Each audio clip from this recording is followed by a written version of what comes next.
Do you also see Navia and Clorinde over there? They look like they might have run into some kind of trouble. Let's go check out what's going on!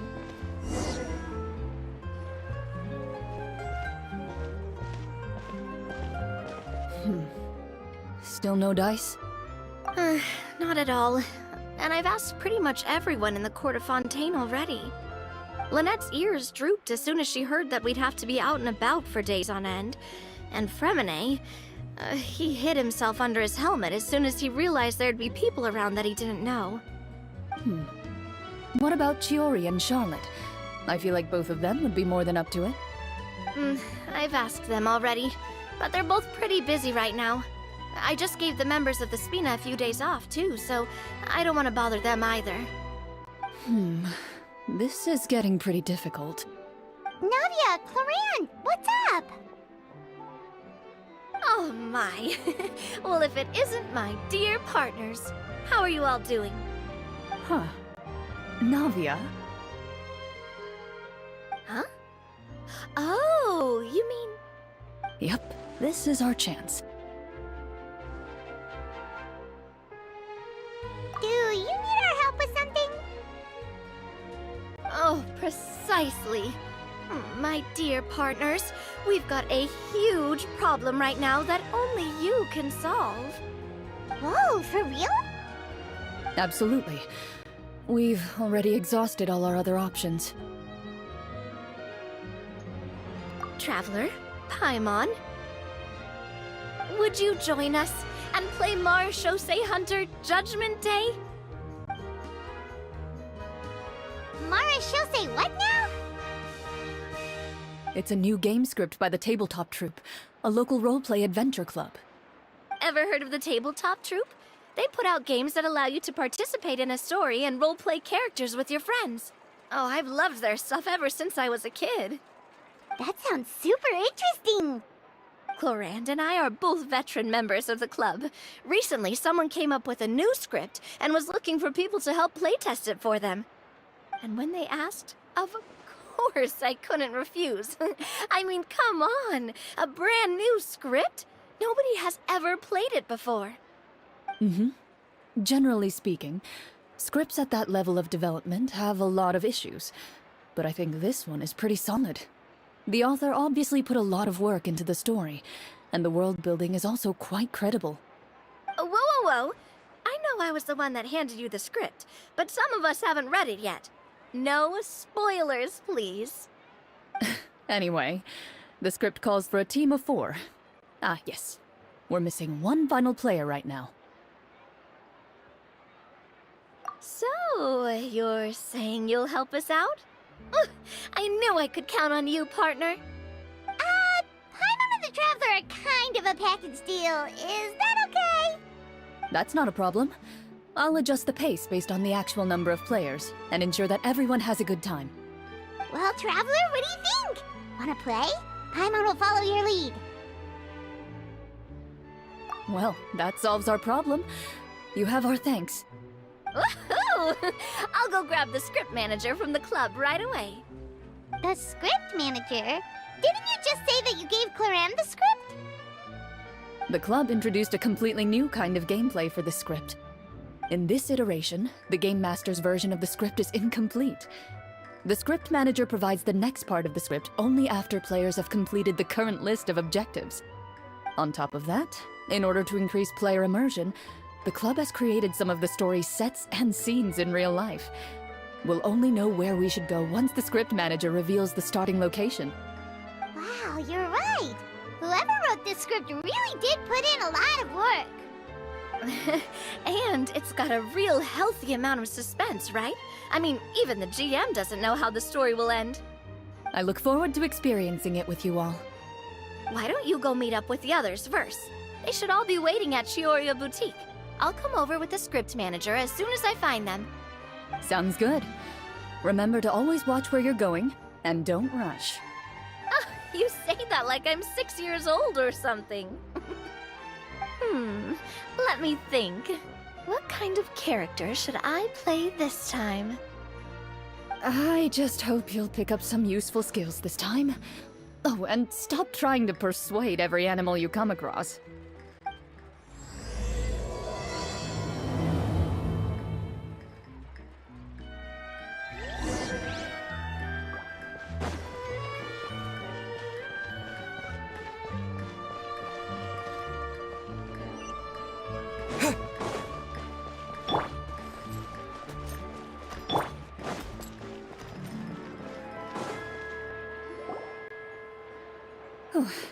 Sorry to keep you waiting. Ah, you're back! Huh? And you've got the Traveler and Paimon with you, too! What a pleasant surprise. I assume you'll be joining us for the game then? Linny, Farina! Paimon didn't know you were playing too. Are you also members of the tabletop troupe? I'm more of a casual member, if anything. I haven't taken part in many formal club activities. Lynette Fremine and I play something similar at the Hotel Bouffe Tété sometimes, but I'm usually the GM. Still, I'm sure it'll be fun being a player for the first time. I'm looking forward to it. Well, I'm not a member of the club at all.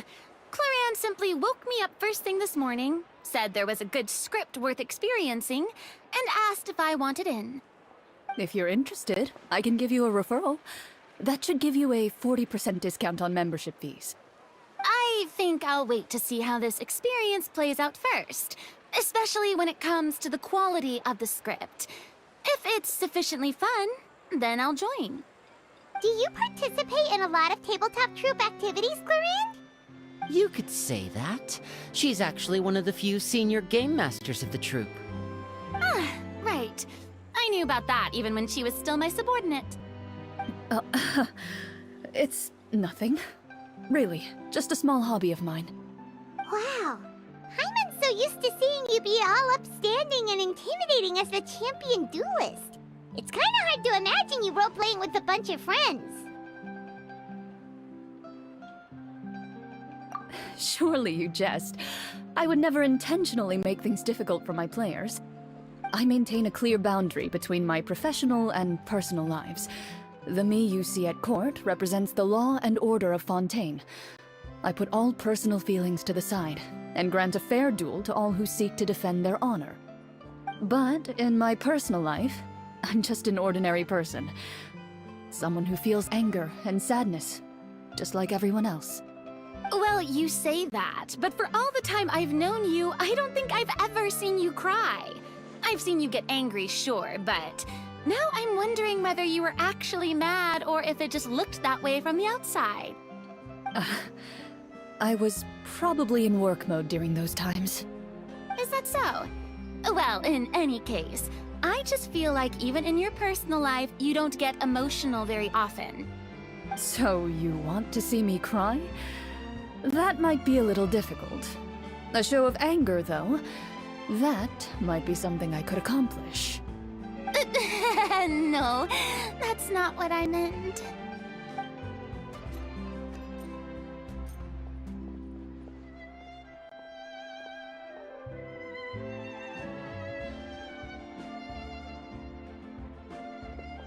Ah, I'm back! Here, allow me to introduce you to the script manager, Mr. Florian. Pleasure to meet you all. Hello? Wait, are you a champion duelist too, Mr. Florian? Oh, no. This is just the costume provided by the club. I occasionally play a few of the roles in my scripts. That sounds like a lot of work. It's nothing. It's the least we can do to give the players a more immersive experience. Anyway, allow me to give you a brief introduction of the script. This script was adapted from the real history of the Marechaussee Hunters. You all will play the role of hunters from a bygone era and resolve a series of events unfolding in the capital. Paimon's not super familiar with the history of the Marechaussee Hunters. Is that a problem? Oh, no problem at all. I can give you a brief rundown. So, basically, Marechaussee Hunters were people who dedicated themselves to hunting monsters and protecting the city by using a special swordsmanship technique passed down over generations. Their story can be traced back to the ancient Remurian dynasty, as well as the first hunter, Cassiodor. But I'll leave the finer details for you to seek out and discover later. And I'll provide additional commentary as the story progresses. In that case, brave hunters, are you ready to set out on an unknown adventure? Whoa, just one sentence and it's like we're in the story already! Aha, I see many a determined gaze before me. Very well, head over to this location and begin your heroic journey. So, as we follow the story, it leads us to specific scenes? Ooh, sounds pretty innovative. What does the message in the envelope say? It's the exact location of the scene, as well as the formal permission to use the venue. Seems like they have everything prepared. Please check all your belongings, everyone, and make sure you haven't forgotten anything. Once you're ready, please follow me to the designated location. Sounds good. Hunter Squad, move out!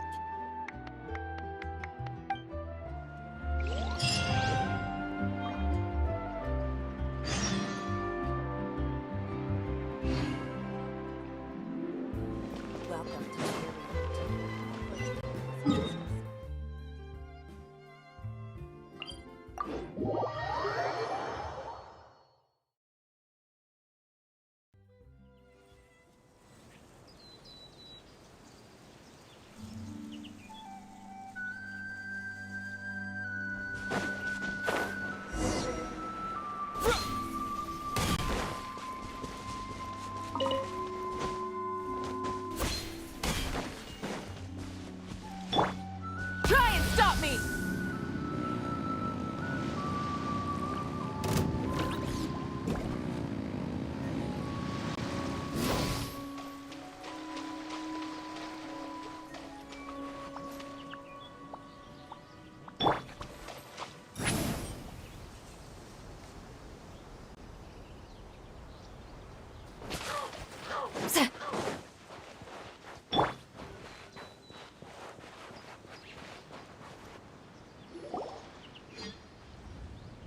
Whoa, they really have thought of everything. Even the phaetometer is here and ready to go for us. The phaetometer. What's that? It's a card that's used to determine action success or failure. We'll need to use it when we try to use certain skills. And what about all the dessert and tea? Is that for us as well? That's what the message said. Really? That's so nice. It feels just like a tea party with friends. Those snacks have Paimon's name written all over them! I think you might be more of a snack hunter than a Marashose hunter, Paimon. Snack Hunter Paimon reported for duty! If there are delicious snacks to be found, Paimon will track down every last one! The desserts are great. But I'm still looking forward to the story more than anything. Very fair.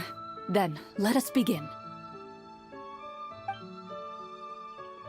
First, please pick up the blank character cards in front of you, and write down your name and profession. You can find an abbreviated version of the rules printed on the back of your character card. If you have any questions, feel free to ask me. In this story, everyone is a Marashose hunter. To reflect this, the club has prepared a small badge for everyone. Ooh, nice!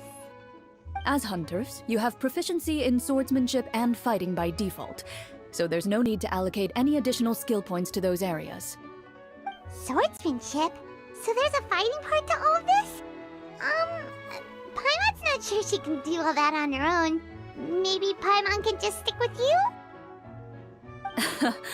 Why don't you share a character card then? The Traveler will be the Marashose hunter, and you can be his little floating assistant. Kinda like in real life. So, for the name, do I fill it out with the name of my character? Yep, it can be any name you like. You can use your real name too if you want. I do that whenever I get too lazy to think of a new name.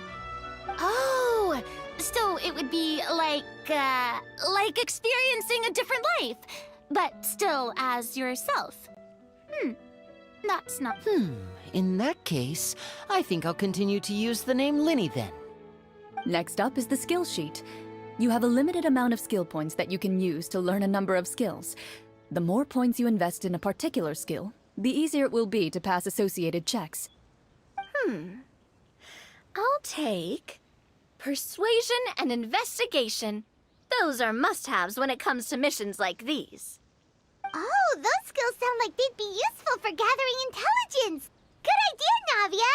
Just as expected of a veteran player. So, should we also take those skills then? Not necessarily. Since we're working together as a team, we could leave the negotiations to Navia and use our skill points to pick up other useful skills. For example, I think I'll take Stealth and Sleight of Hand. That will give us more options if we run into any situations we can't negotiate our way out of. Oh, interesting. I wasn't thinking about it like that. I suppose it's not so different from an acting troupe. Everyone has their own role to play. Let me see. I'll take arts and performance.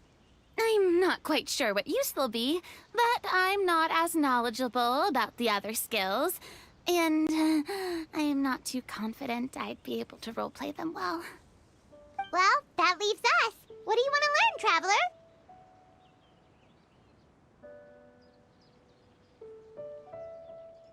Ha! Gotta say, this suits you really well. Nothing boosts morale like good food. Oh, something that'll help you get a read on other people's thoughts. Sounds useful.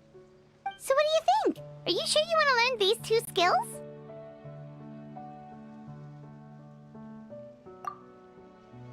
Let's see. Oh, looks like you each have enough points to choose one final skill. You've all picked such classic skills. It's fine to go a little bit out of the box, you know. Why do I get the feeling she's getting ready to cause trouble? For example, this one here. Summon. Doesn't it sound super mysterious and cool? Oh, I saw that one just now as well.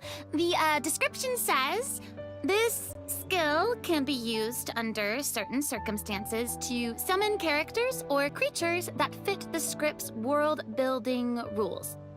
The script's world-building rules, huh? Oh, that's not for us to worry about, my friend. Just learn the skills that interest you, and the GM will take care of the rest. All right, you've convinced Paimon. Let's learn Summon, then. Paimon can't wait to see what kind of thing shows up. Well, now that everyone's more or less finished creating their characters, we can begin. Since two of our players are doing this for the first time, though, let me ask. Would you like to play on easy mode or authentic mode? What's the difference between the two? Well, in role-playing games, the story sometimes changes based on the decisions of the players and the results of the Fatometer. For example, if you fail a check, that means you cannot use the target skill in that scenario. A critical failure may even result in further negative consequences. If you choose to play in authentic mode, every time you elect to use a skill, you'll need to use the Fatometer to see whether you succeed or fail, and face any consequences that may follow. If you choose easy mode instead, every check will be successful by default, and you won't have to worry about luck playing a factor.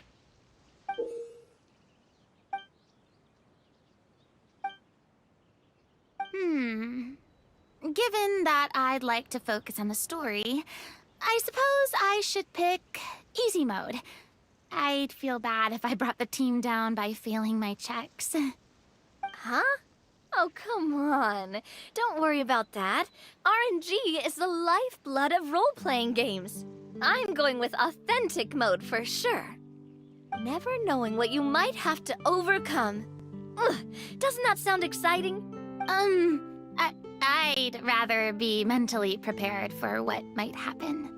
All right, then I'll mark down Farina for easy mode. All her checks will be successful by default. As usual, Navia and Linny will play on authentic mode. What about you, dear partner? How would you like to play? Are you sure? Trust me, you'll see the beauty of RNG. Honestly, I don't think Clorinde would make things too difficult for us no matter what the Fatometer says. Isn't that right, Clorinde? No promises. That wasn't super reassuring. Well, anyway, enough talk. Let's get started. Speaking of the story, why is the beginning scene on a beach? Well, that's because... A long time ago, back when human civilization was still in its infancy, powerful demons and evil sorcerers ruled over the land. They created a host of monsters and sent them to slaughter all humans in existence. Soon, a group of human rebels banded together. With their swords raised, they swore to brave the darkness, and in doing so, subdue each and every monster that sought their destruction. They became known as the Marachose Hunters.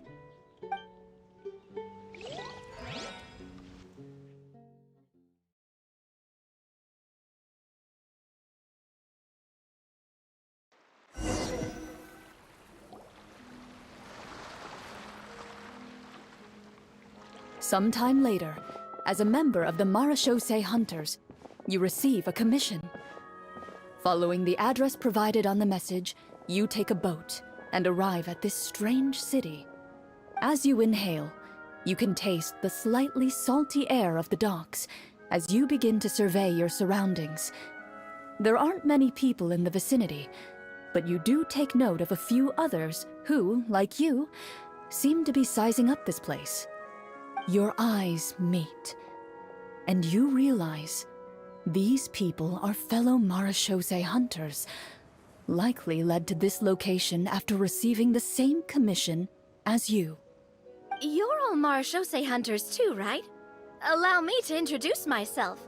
The name's Navia, monster hunter by trade and helpful neighborhood businesswoman on the side. What say you to traveling together? We can help each other out on the road.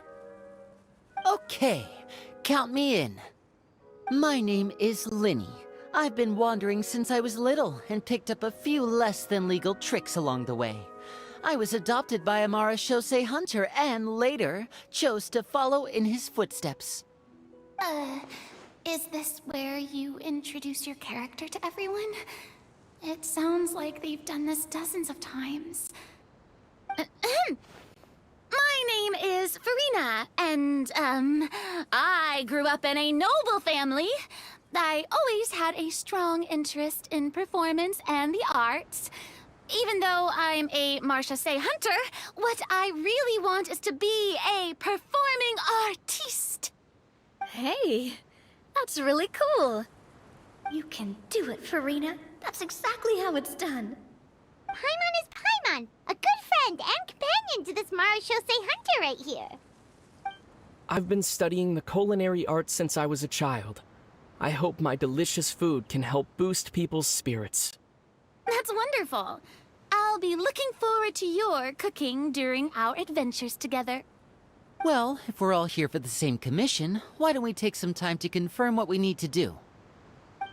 You open your envelopes at the same time. The message reads, "To the honorable and trustworthy Marachose hunters, our kingdom is currently facing a grave crisis.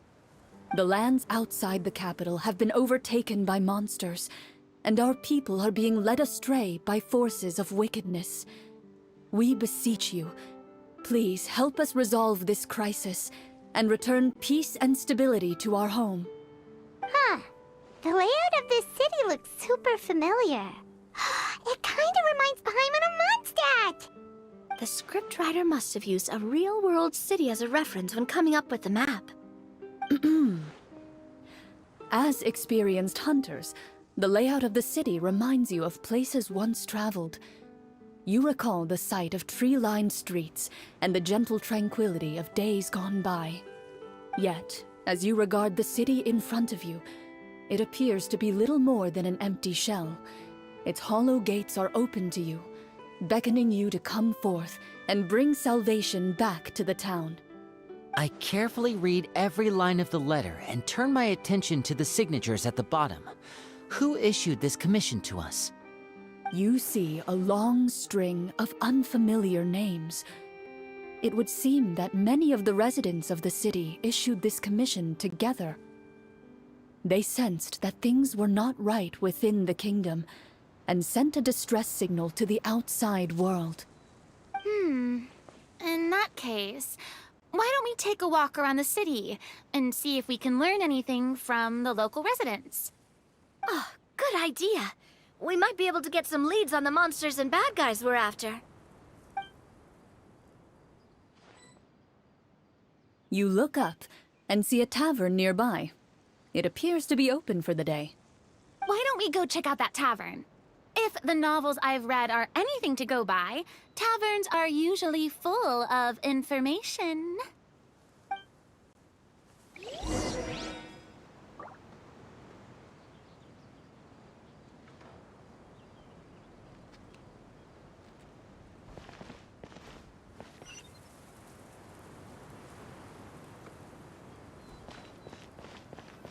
As you approach the tavern, you find a plainly dressed woman standing nearby.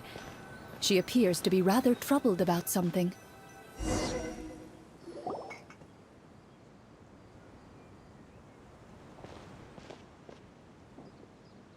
Greetings, friend. Lovely weather we're having today, don't you think? Oh, hello. I suppose you're right. The weather today is quite lovely. If only those monsters out there would stop causing trouble. It seems like every character included in the script has a certain amount of useful information to offer. If we keep asking questions, we might be able to get some good leads. Oh, come now, don't be sad. Life is all about optimism. Oh, that reminds me. What did you have for breakfast this morning? Huh? I don't think that's the kind of question we're supposed to ask. Nothing turns a frown upside down like good food. How about some macarons? I could make you some. You didn't even take cooking as one of your skill proficiencies. That's not necessary, miss. Excuse me for saying this, but you don't really look like a chef. Besides, I'm not really a fan of sweets.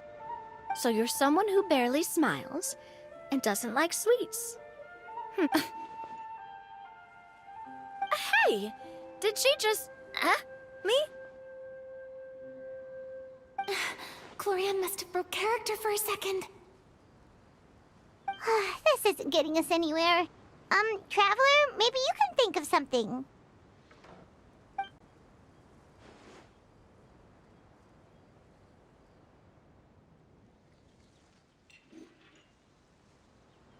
Are you sure? In that case, please refer to the phaedometer.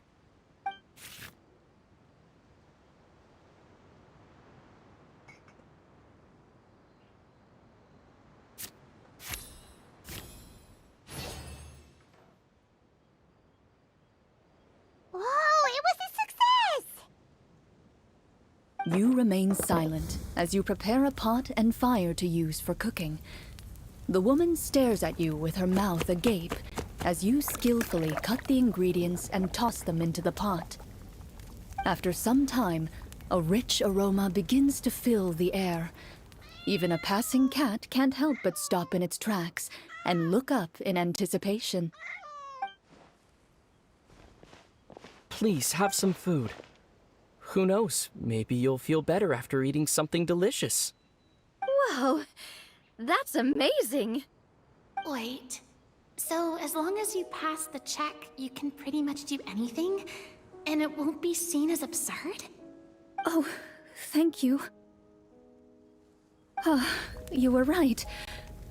This food really did make me feel better. So, what had you so worried earlier? Could you tell us a bit more about it? Okay, let me fill you in. A horde of monsters suddenly appeared near the capital recently, so all the guards were dispatched to fight them. Do you remember when those monsters appeared? I'm not completely sure. All I know is that my husband was dispatched to fight them 3 days ago. Do you know where he was sent? It all happened so fast. When we said our goodbyes, he couldn't even tell me where they were sending him. You have our thanks, friend. We'll find and defeat those monsters as soon as possible. We sincerely hope your husband will be able to return to your side soon. Oh, thank you. Don't worry, we'll find him. Just try to remain optimistic and wait for good news. We don't always get to choose what happens to us, But we do get to choose the little things, like what we eat and how we respond to the things life throws our way. I hope that one day, you too will recognize the power of something as small and inconsequential as a delicious dessert. I'll do my best. You bid farewell to the woman, and continue your journey further into the city.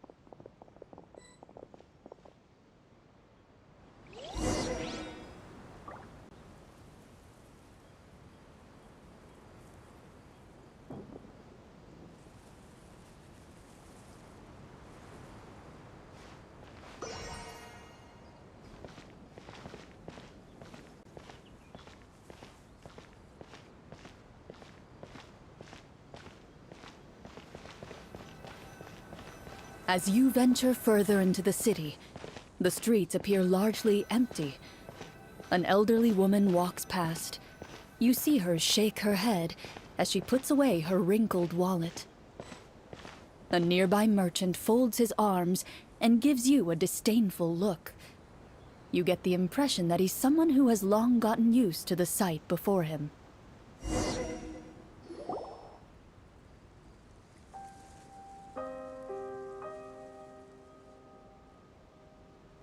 Although he doesn't seem very friendly, merchants are usually a good source of information, right? Pardon me, sir. I'd like to ask a question if I may. That depends. How much are you willing to pay? How about this much? What do you take me for? Some lowly beggar? You can't even buy half an onion with that amount. Surely an onion can't be that expensive, right? What do you know? War is nearly upon us. Everything costs several times what it did before. If you're not gonna buy anything, then scram. Whoa, what a nasty guy. Maybe we shouldn't even bother talking to him. But he still might have information we need. Traveler, can you think of something?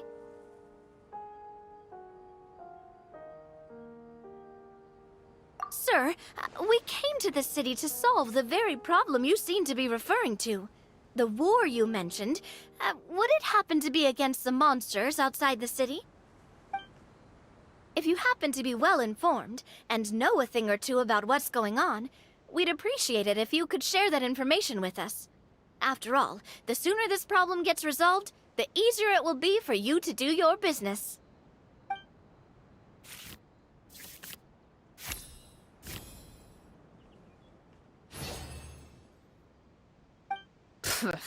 Well, things are basically as you said, young lady. Those monsters are camped outside the city, and they've been destroying all our trade routes. We have limited reserves within the city, so if this continues, we're all gonna be in big trouble. Wait, you're saying no one has put a plan in place to distribute supplies or maintain order? We could all starve, and those nobles in the palace wouldn't even break a sweat. Who knows?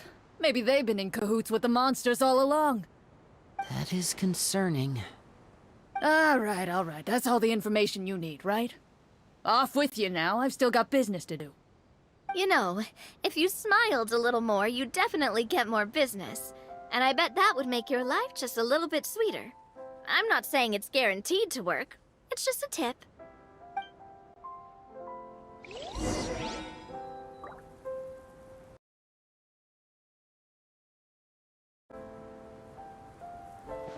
Should we try to go somewhere with more people? Oh, how about the city square? Follow me.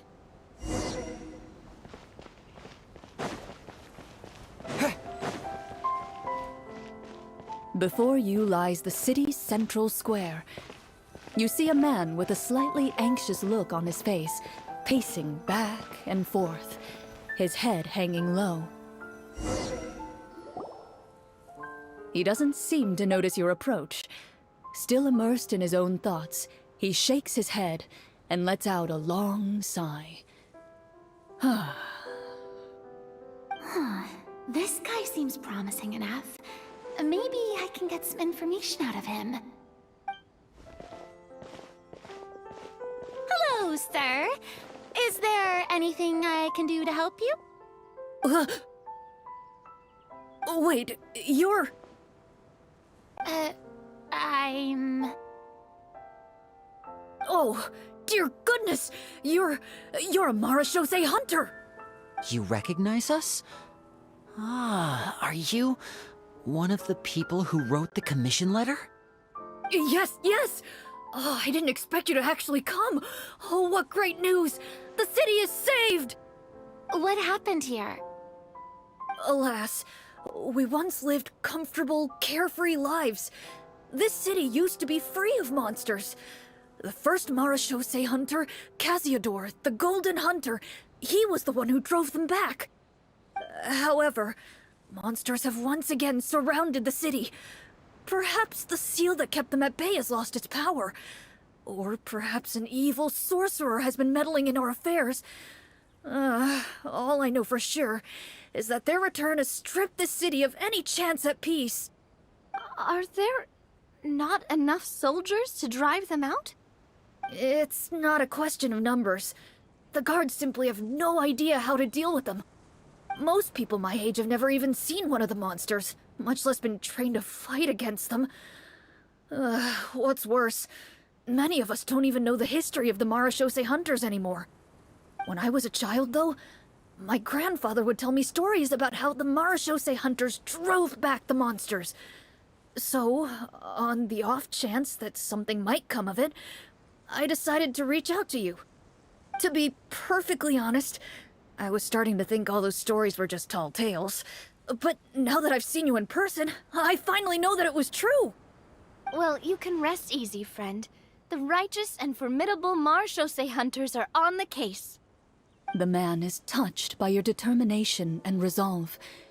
His eyes begin to well with tears of relief. Still, if we are going to hunt the monsters, we need to know where to find them. Can you give us any leads? All I know is that the area outside the city is dangerous. I'm afraid I can't point you toward a specific location. Oh, although, if you leave the capital through the main gate and follow the road, you should run into a group of guards. They might know more about where to find the monsters. I see. We'll go look for them then. All right, be careful. Oh, and one last thing. The monsters outside the city are just part of the problem. There are evil sorcerers inside the city as well, so be on your guard.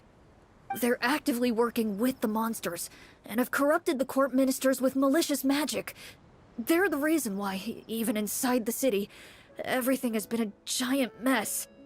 Even one of our kindest ministers has turned into a boorish and unreasonable figure, interested in nothing but enacting laws that exploit the people. Who knows how much longer we'll be able to go on like this. Talk about being stuck between a rock and a hard place. I feel bad for him. Maybe we should try to cheer him up?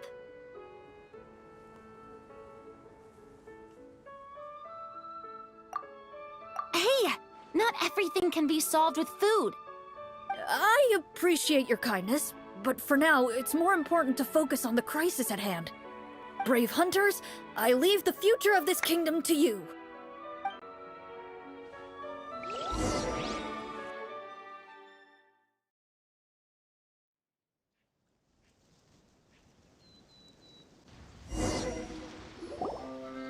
If I understood correctly, there are currently 2 problems in the kingdom that need solving, right? Exactly. We need to defeat the monsters outside the city and take down the evil sorcerer stirring up trouble from within. But which problem should we tackle first? Well, this seems like a good moment for a break. Take some time and discuss what you want to do. Let me know when you've made your decision. I really didn't expect the people in the city to keep us at arm's length like that. I totally thought the hunters would be treated like heroes. Well, Clorinde said the script took cues from the real history of Fontaine, right? Maybe the real-life Marashose hunters were also treated like that. I wouldn't say it's a perfect representation of history, but there are definitely some similarities. Would you like to hear more about it? Sure. As long as it doesn't spoil anything in the script. You've brought up bits and pieces of the hunter's history before, but it was all in passing. Paimon wants to know The hunters were super powerful, right? Were they all from a special line of supernatural beings or something? Kind of like the yokai in Inazuma? No. All Marashose hunters were ordinary mortal fighters. The only thing that set them apart were the special sword techniques passed down over the centuries. Huh? So you mean anyone could become a Marashose hunter? In theory, yes. All you would need to do is survive the rigorous training and master the swordsmanship techniques required to fight the monsters. Still, most people dropped out at the early stages, and others called it quits the minute they saw a monster in person. To become a hunter, you must be strong in both body and mind. What kind of monsters did the hunters fight exactly? Oh, and the evil sorcerer the script mentions. Did they exist in real life too? The land of Fontaine once played host to an ancient dynasty known as Rapperia. After that dynasty fell, monsters began to appear, intent on obstructing humans from establishing a new social order. One of the ancient sorcerers of Rapperia used his power to assemble a formidable army of golems. He sought to use that force to establish himself as king. Now, wait a second. Don't tell me that guy was the inspiration for the evil sorcerer in the script. We still haven't found any in-game information on him yet. So, why don't you talk about someone else for now? Well, I wasn't planning on going into anything you might be able to find out in the game. But if you want me to talk about something else, then... How about Casiodor, the Golden Hunter? Or Egeria, the ex-Hydro Archon? Wait, but those people are all from a super long time ago. Where did you learn all this, Clorinde? From my master. Huh. By master, you mean Miss Petronia? Is someone you know? Absolutely. Miss Petronia and my father were good friends. Back in the day, she would often bring Clorinde over to play, but then... Let's not get off topic. Anyway, back to what I was saying. Responding to Egeria's call, a number of warriors followed Casiodor into battle against the monsters. This group of warriors, under Casiodor's leadership, became known as the Marashose Hunters. Yet, as Fontaine entered an era of peace, their work gradually became obsolete. The Marashose Phantom, originally an association made up of hunters, eventually came to be predominantly comprised of Melusines. Ah, I see. That explains why most of the people in the script have forgotten the hunters or think of them as nothing more than a legend. Is that really a bad thing, though? It can get tough always being the one shouldering everyone's expectations. Depends on who you ask, I suppose. If the name of the organization no longer commands respect, investigative work is bound to suffer. Speaking of investigations, which problem should we tackle first? Monsters or evil sorcerer? I vote monsters. That's the main duty of the hunters, right? We can come back to the sorcerer later. Well said, Miss Farina. Plus, if the sorcerers really are the masterminds behind this whole thing, defeating the monsters could give us some clues on their intentions as well. What about you, partner? What do you think? It's decided then. All right. After some discussion, you decide to turn around and head out of the city.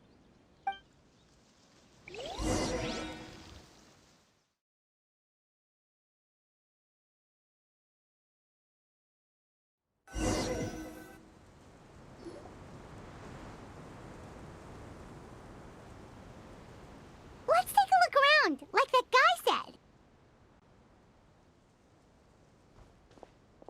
You there! Outsiders, halt! Who's there? An armored man approaches you. He has a tall, muscular build and a determined expression in his eyes. Just one look, and you can tell he's fought in his fair share of battles. Although he's trying his best to conceal his current state, his uneven gait and the sweat dripping down his forehead make it obvious that he's been wounded and is in serious pain. I'm the captain of the guard. I saw you sneaking around the city earlier, so I'll only ask this once. State your purpose, or it's off to the dungeons for the lot of you. Wow, it's been a while since someone's been this suspicious of us. I said talk, not whisper between yourselves. Have you ever heard of the Marchese Hunters? Marachose hunters? Ha! That fairy tale, you mean? What, you expect me to believe you're one of them?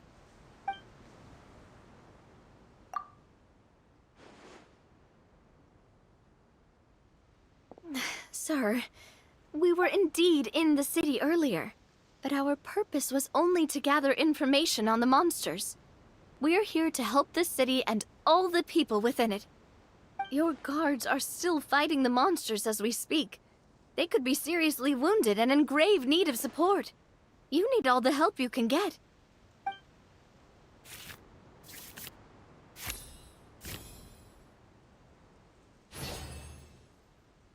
The man regards you with doubt and concern. After a period of inner struggle, he lets out a long sigh and informs you of the locations where the monsters have appeared. Those monsters aren't easy to deal with, but if you insist on going, I won't stop you either. I just hope all the guards will be able to come back to their families alive. I wish you the best of luck.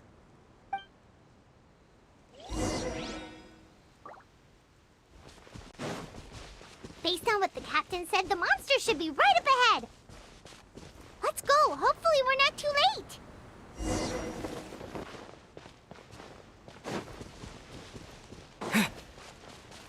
As you approach the battlefield, you see numerous people lying by the side of the road. They appear to be dressed like guards. Their faces are filled with desperation and terror. Some are screaming and cursing in vain, as if still trying to banish the monstrosities they saw from their minds.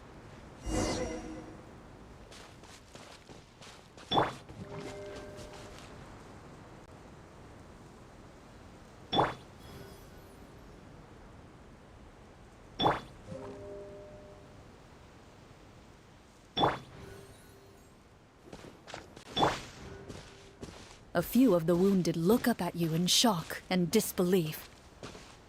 "Quick! Leave this place! Turn around and don't look back!" they yell.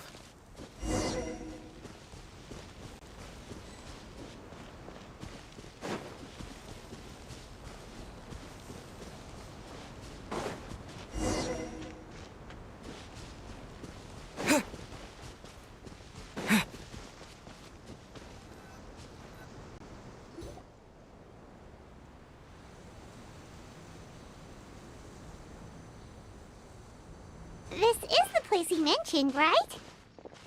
You see broken iron swords scattered all around you, and downed trees riddled with terrifying claw marks. All the signs point to one thing. A truly devastating battle just took place here. Be on your guard, everyone. The monsters might still be around. Before you can finish your sentence, you hear rustling sounds from the surrounding bushes. The monsters have emerged. They close in on you without fear. You get the impression that, in their bloodthirsty eyes, you're just another meal for them to devour. A little help here! This thing wants to eat Paimon! Your battle round begins now.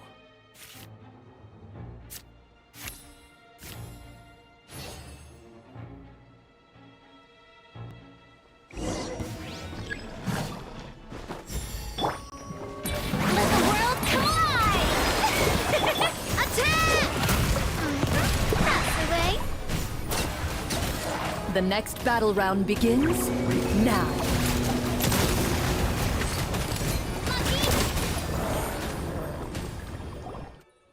The monsters let out a terrifying roar of anger and resentment before dissipating into thin air. Ugh, thank goodness it's over.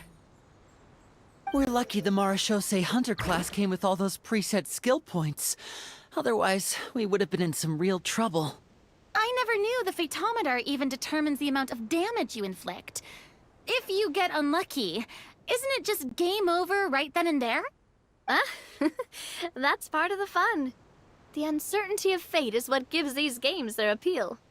Just as you begin to celebrate your victory, a suspicious lump on the ground catches your attention. A suspicious lump?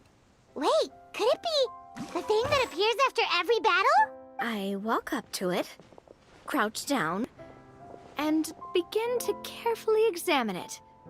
I've still got my right glove on, so it should be fine for me to touch it, right? As you investigate the mound, you discover that the exposed portion appears to be made of wood. It was previously obscured by the large form of the monsters. With the monsters gone, the small protrusion now awaits your discovery, poking out of the ground like a shy flower bud. Whoa, it's a treasure chest!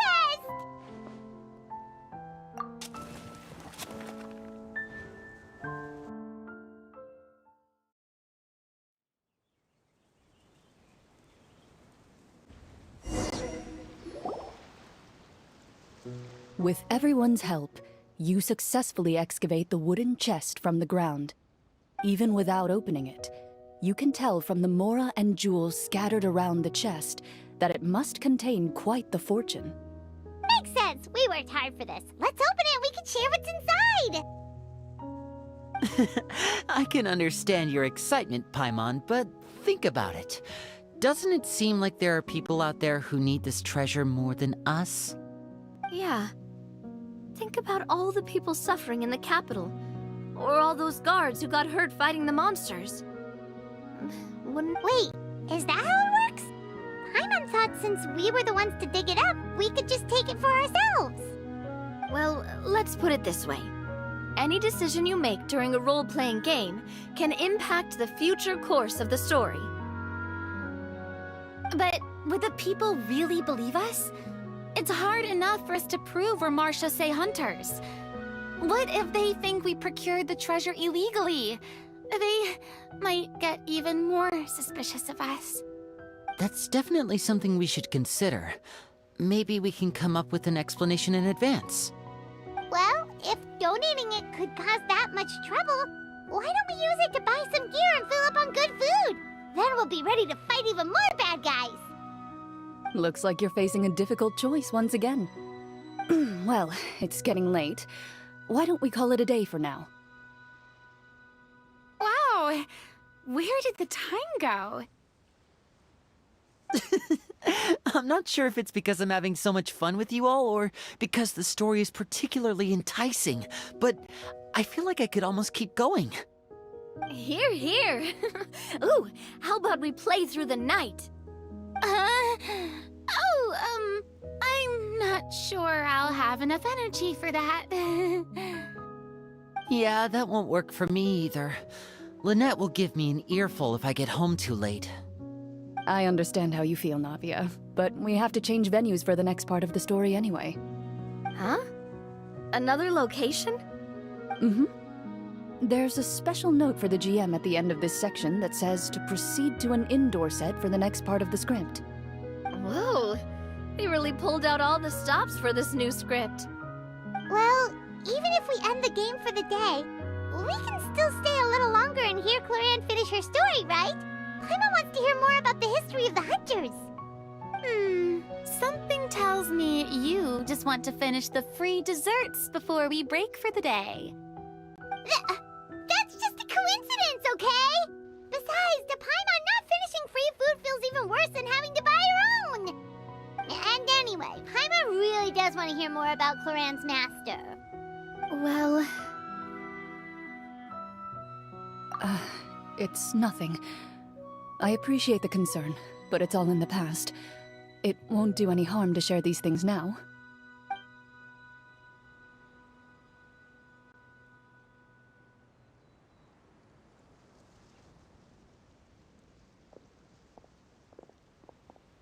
My earliest memories are of living with Master. According to her, she saved me from certain people of ill repute. My birth parents had left me behind some time before that. What a heavy beginning for a life story. Master was a fascinating individual, if inexperienced in the ways of raising children. My first ever toy was a short sword. Although I suppose it wasn't so much a toy as something Master removed from her waist and handed to a noisy child in need of distraction. Oh, wait, so she handed an actual sword to a child? Isn't that... Of course I did. I cut my palm and bled quite a lot. But Master was not concerned. She just stood there and casually lectured me about it. "See, that's what you get for not holding the sword properly," she told me. She then crouched down next to me and said, "Give me your hand. I'll teach you to bandage this wound. After that, it's time to learn how to truly hold a blade." Excuse me for asking this, Clorinde, but how old were you exactly when all this happened? Probably around, 3, give or take. 3?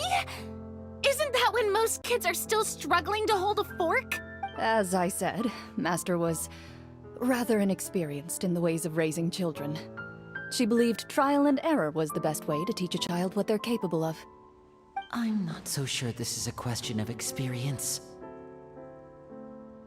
I didn't see anything wrong with her ways at the time. And anyway, children don't get to choose how they're raised. Oh, she did bring me back a pet from Liyue once. It was a Geovishap hatchling. A Geovishap hatchling? For a pet? That seems even more dangerous! What she said was this: "Make sure to get along, you two. If you really can't agree on something, just settle it with a fight. Whoever loses is the real pet." And how old were you when this happened? 5. Well, did you win? No, I lost. So, you're saying you actually became the Geovishap's pet? Yes, but only for a week. By the end of that week, I defeated it in combat, and we've shared a cordial relationship ever since. That really doesn't... Later on, I gradually understood that Master most likely didn't know any other way to raise a child. She was a Marachose hunter, but I never heard her bring up her own parents. Thanks to her, I learned how to navigate the forest by the age of 6, and could hunt monsters in the wild by myself the year after that. Even though the training she subjected me to was strict, she always made sure to take me traveling when she had the time. We met many of her friends during those days. That was also how I met Mr. Callis and his family. I still remember the first time we met. You were too scared to join our picnic and hid behind Ms. Petronia the whole time. I still hadn't really met many children my age at that time, so I didn't know how to interact with others. After that, though, you started coming over a lot. You loved challenging people to shooting competitions, remember? I don't think many members of the Spina ever beat you in one of those. I had a lot of fun during those days. I enjoyed them too. Oh, do you remember that one time we went exploring around the Spina together? We overheard Papa call your master Fontaine's Protector of Justice. We tried to pretend like we never heard anything, but you nearly let it slip that one time.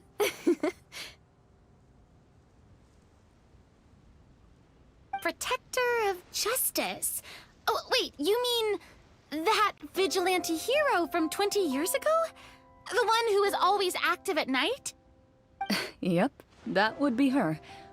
She often would put on a black cloak and go out at night. I never knew where she went or what she was doing. Until, like Navia said, we overheard the truth from Mr. Callis that night. 20 years ago, huh? I still remember the guards leaving all kinds of witness reports about her on Nervalette's desk. My apologies. Oh, there's no need to apologize. You had nothing to do with it. And anyway, everything she did was for a good cause. Although, calling herself the Protector of Order was a bit much. Is that... Huh? When did the Protector of Justice become the Protector of Order?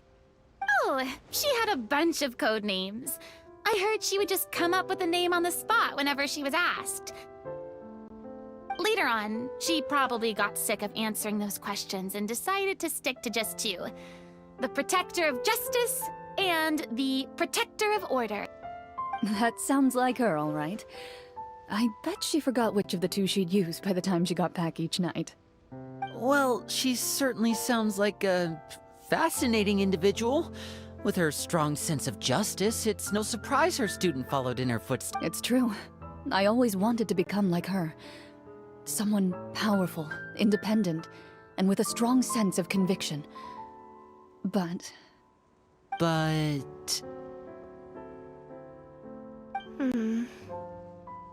She suddenly disappeared the night I turned 10 years old. Disappeared? What happened? I have no idea.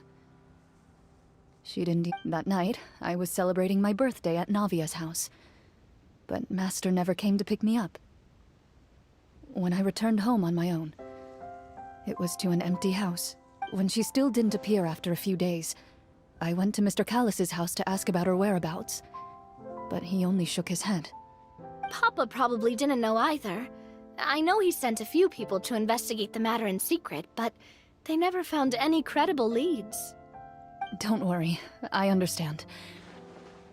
To be perfectly honest, given Master's personality and way of doing things, it all made a lot of sense. If I had to guess, I'd say she probably used it as an opportunity to force me to become independent. Just like how, when a litter of kittens reaches a certain age, the mother willingly leaves them behind. Were you upset, Clorinde? I was at first, but not anymore. I don't believe Master would suddenly disappear for no reason. There must have been something she just had to do. Well, despite everything, you still managed to follow in her footsteps and become the greatest champion duelist in all of Fontaine. You're practically a living symbol of law and justice. I suspect my position would be far too by the books for her. Master always did whatever she pleased. But you're right. I suppose I do take after her in some ways. Who knew Clorinde had such an interesting past? I never had the chance to ask her about it before. And I wonder... if Clorinde's master were the champion duelist back then, would that duel against Mr. Callus have gone differently? Oh no.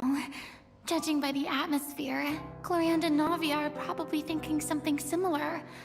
The mood just got super awkward all of a sudden. Well, anyway... would you look at the time? It's getting dark, so we should probably call it a day for real this time. If we keep talking like this, we really will be here all night. I had a great time today, Miss Clorinde. Thank you for being our GM. Anytime.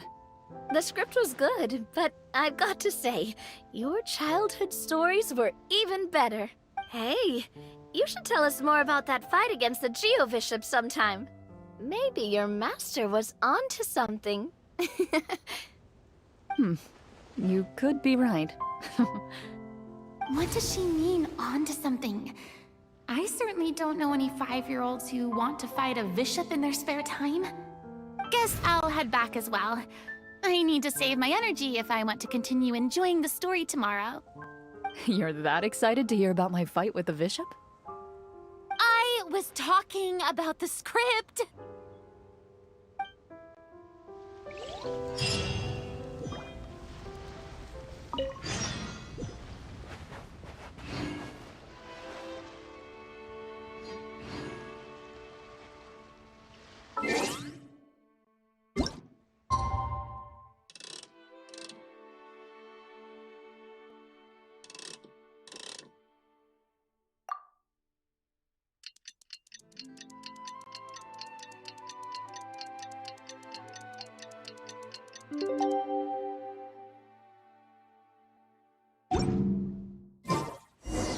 Let's go meet up with the group!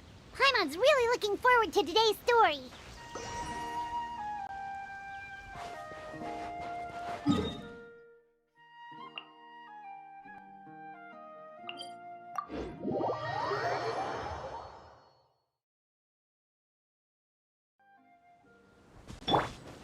Full throttle!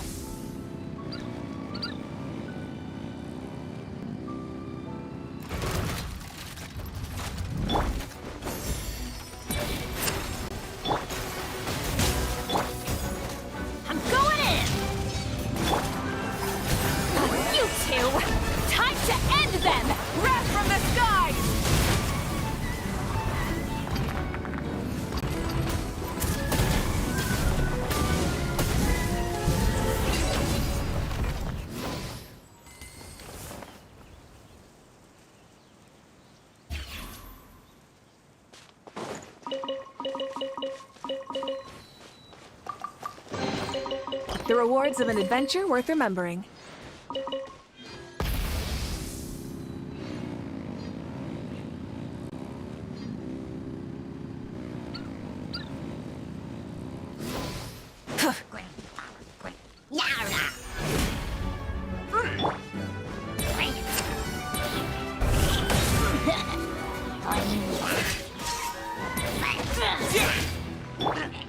Burn it down!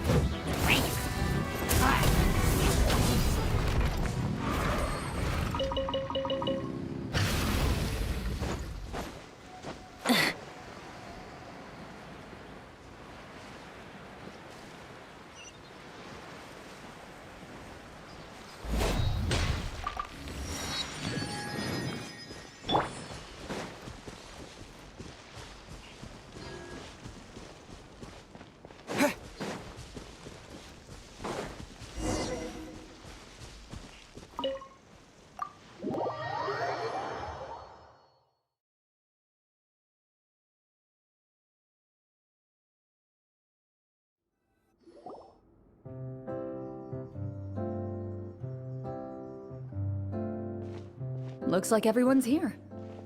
Now, before we begin, why don't we finish where we left off yesterday? There was an important decision to be made, yes? I'll pour everyone a cup of tea. Is that really the most important part, though, Clorinde? Paimon's more concerned about our current surroundings. Heavy walls, cold railings, dim lights. This is obviously supposed to be a prison. I admire the work put into the set. Still, it's obvious the scriptwriter has never paid a visit to the fortress of Rapperia. So the set is going to be a part of the script? Unfortunately, that is something I can neither confirm nor deny. Anyone think Clorinde's smile is starting to look kinda scary? Well, whatever happens, we'll just have to push on. But first, we should really figure out what to do with this treasure. If we're worried about arousing suspicion because of our identity, why don't we give ourselves a different name, just like Clorinde's master did? Yeah, it might be better to keep a low profile. As long as we're helping people, it doesn't matter who we are or what we're called. Staring at me won't get you anywhere. Or did you want some more tea? Oh, Paimon's good. Thanks. Why aren't you saying anything, Navia? Wait, what's that next to you? Oh, this is the short sword Clorinde mentioned last night. I found it. Huh. I'm surprised you managed to track it down after all this time. Well, I made sure to take good care of it, considering the circumstances in which you gave it to me. Of course I had to keep it safe. Anyway, where were we? Oh, right. I was just thinking about all the potential ways for us to break out of prison. We could dig a tunnel, or try to bribe the guards. Wait, we haven't been thrown into prison yet, have we? Well, it's only a matter of time. It pays to be prepared. Just like how you should always have an umbrella on hand, even when it's sunny. Alright, Paimon's made up her mind. Let's just give the treasure away. Paimon may have wanted to keep it, but if it's going to land us in prison somehow, Paimon will be too upset to enjoy her snacks. So, you reached an agreement? All right then, we can continue with the story. Oh, and we'll collect all the scattered pieces of treasure on the ground as well. All right. You collect the treasure and make your way back to the capital with your bag of loot in hand.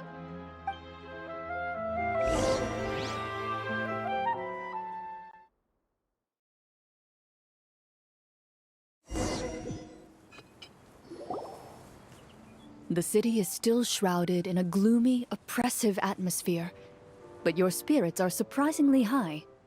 In places where sunlight struggles to reach, you generously share your wealth with the children, the elderly, and the poor in urgent need of help. Thank you, kind soul. The elderly woman's look of gratitude follows you as you walk away, her eyes never leaving your back until you move entirely out of sight. However, there's still quite a bit of Mora remaining. It appears you haven't made much progress. She's probably trying to tell us to speed this up. We need to hurry up so we can address the sorcerer problem. Should we go find that man again at the square? He seemed like a pretty responsible guy. I'm sure he knows the people here far better than us. Oh, good idea! Just as you start to make way to the square, intent on finding the man again, there's a voice.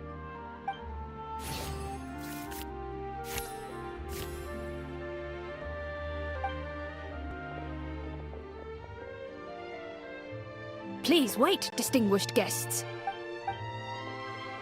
Several strange guards suddenly call out to you. They run forward to meet you and proceed to politely pay their respects. Greetings, gentlemen. Are we being invited for afternoon tea? Surely you jest, my lady. That would not be our place. It is His Excellency the King who requests to meet with you. Please come with us.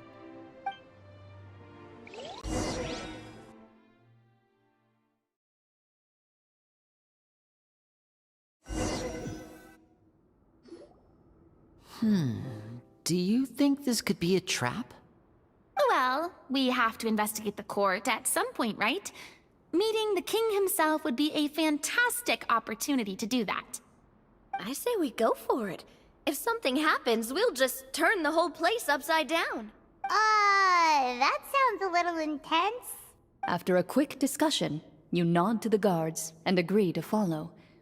They lead you all the way to the audience hall of the palace.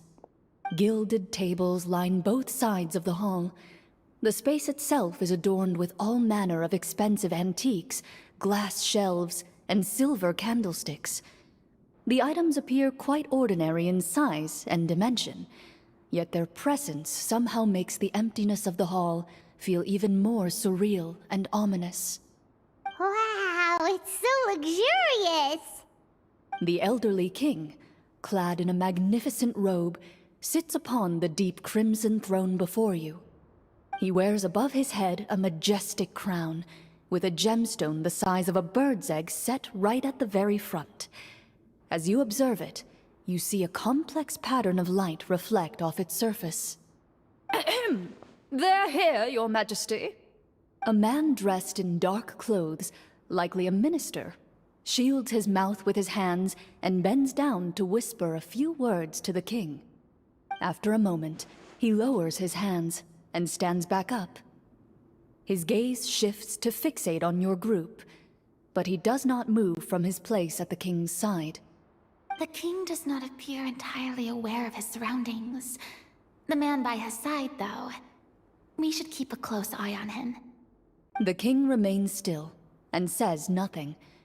The minister is the one who speaks. Esteemed guests, allow me to thank you for coming to our faraway kingdom. Unfortunately, His Majesty the King finds himself quite exhausted from work. So please allow me, his Prime Minister, to welcome you in his stead. I've heard tell that your group, the Marechaussee Hunters, used your exceptional ability with the sword to repel the monsters near the capital. Such a great deed deserves to be rewarded. However, seeing that I was not fortunate enough to observe such a feat with my own eyes, you'll forgive me for seeking to verify the truth by speaking to you myself. Well, we've got nothing to hide. You brought us here to talk, right? So we'll just explain what happened.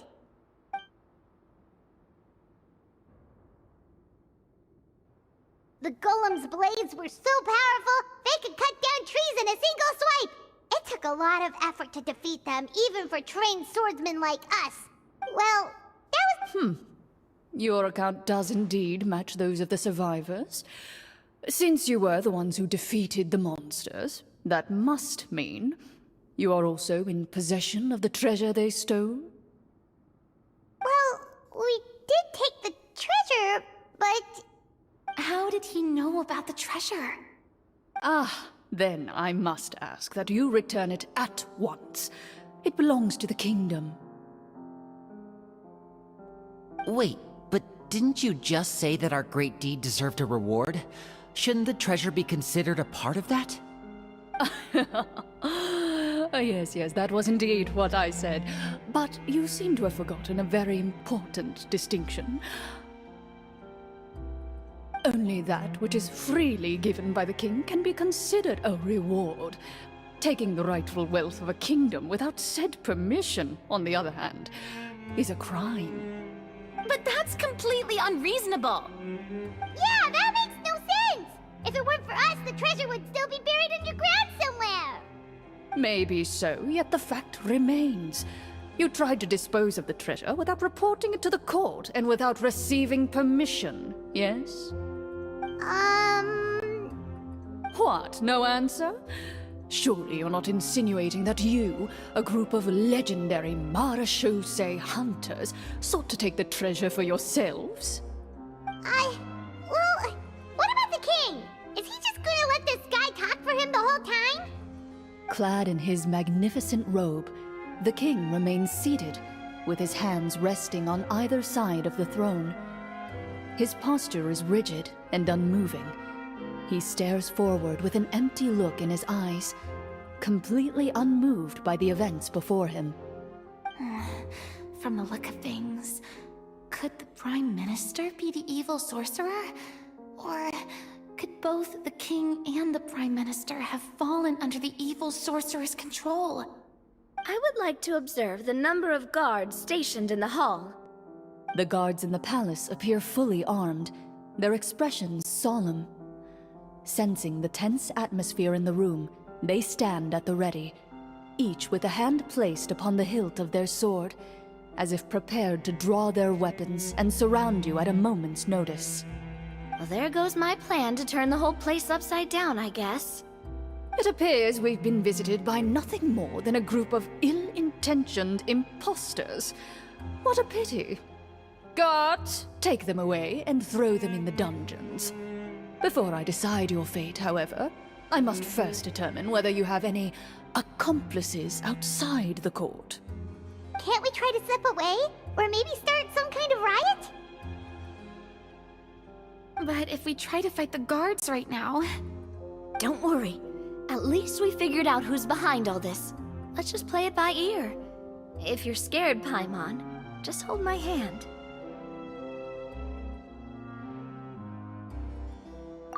Thanks, you guys.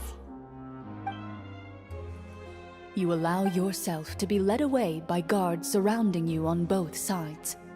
It's only when you begin to feel drops of water falling from the dungeon ceiling and smell the stench of death and decay all around you that you finally realize you've stepped into a completely different world. Stay here, and don't try anything funny. The guards lock the cell door and leave without looking back. Wait, sir! Your voice echoes through the dark hall, but the only response you receive is the sound of water dripping from the ceiling. No! What should we do now? Carve out a new path of fate with our own two hands, of course. I draw my weapon. You reach toward your waist, but find nothing there. You now recall that your weapons were confiscated before the guards locked you in the cell. The bag of treasure along with them. What about that knife I hid in my boot? When did you hide it in there? When I was thinking about digging a tunnel. Rejected. You failed to inform the GM of this course of action. Moreover, the guards would have conducted a thorough search before throwing you in prison. And the keys to the cell aren't anywhere to be seen? Correct. You don't even feel a lock hole on the cell door. Oh, well, there goes all our plans. Indeed. Huh? Why are you the one saying indeed? Because that statement holds true for me as well. What? But that's a terrible ending! Generally speaking, this should be the point where the scriptwriter gives the players some kind of hint, or gives the GM some kind of code for how to move forward. I mean, maybe they just really wanted us to be immersed in the feeling of being in prison? Like, they'll only show us the way out once we've grown truly and utterly desperate? That is a possibility. If only there were desserts and tea in real prison. Oh, wait, guess that's kind of how the Fortress of Meripede works if you're lucky. Oh, before I forget, Navia, the short sword you had with you earlier. I took a closer look, and the craftsmanship doesn't appear to resemble anything from this era. If I remember correctly, that style was last in vogue several hundred years ago. Wait, Clorinde said that sword used to belong to her master, right? Does that mean her master has been alive that long? I doubt it.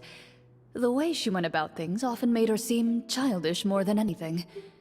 I'd say the sword was most likely an heirloom passed down over time. Hang on. A precious heirloom passed down to you by your master. And you gave it to me just like that? You weren't worried I might lose it? Master left many things to me when she disappeared. There was the sword, an old key, and a good amount of junk she probably just didn't want to take with her. I gave you the sword back then, because I didn't want our friendship to end. Wait, when did this happen exactly? After the duel. Between Mr. Callis and myself. Before that, Clorinde would have meals with us and even stay over at the Spina some days. She was on great terms with Papa as well. After the duel, though, there was a period of time where we simply didn't know how to face each other. She entrusted this sword to me, and never came back. We were both sad, and conflicted, and totally overthinking everything as a result. Whenever I looked at this sword, I couldn't help but wonder if Miss Petronia had never introduced us to each other at that picnic. Maybe part of the sadness I was feeling could have been avoided. Back then, it felt like I hadn't just lost a father, but a close friend as well. No one can change the past. The most important thing is that you two found your way back to each other and can enjoy things like this together. Yep, you're right. I'm sorry, you two. I didn't mean to bring up any sad memories. Think nothing of it. No one here is at fault.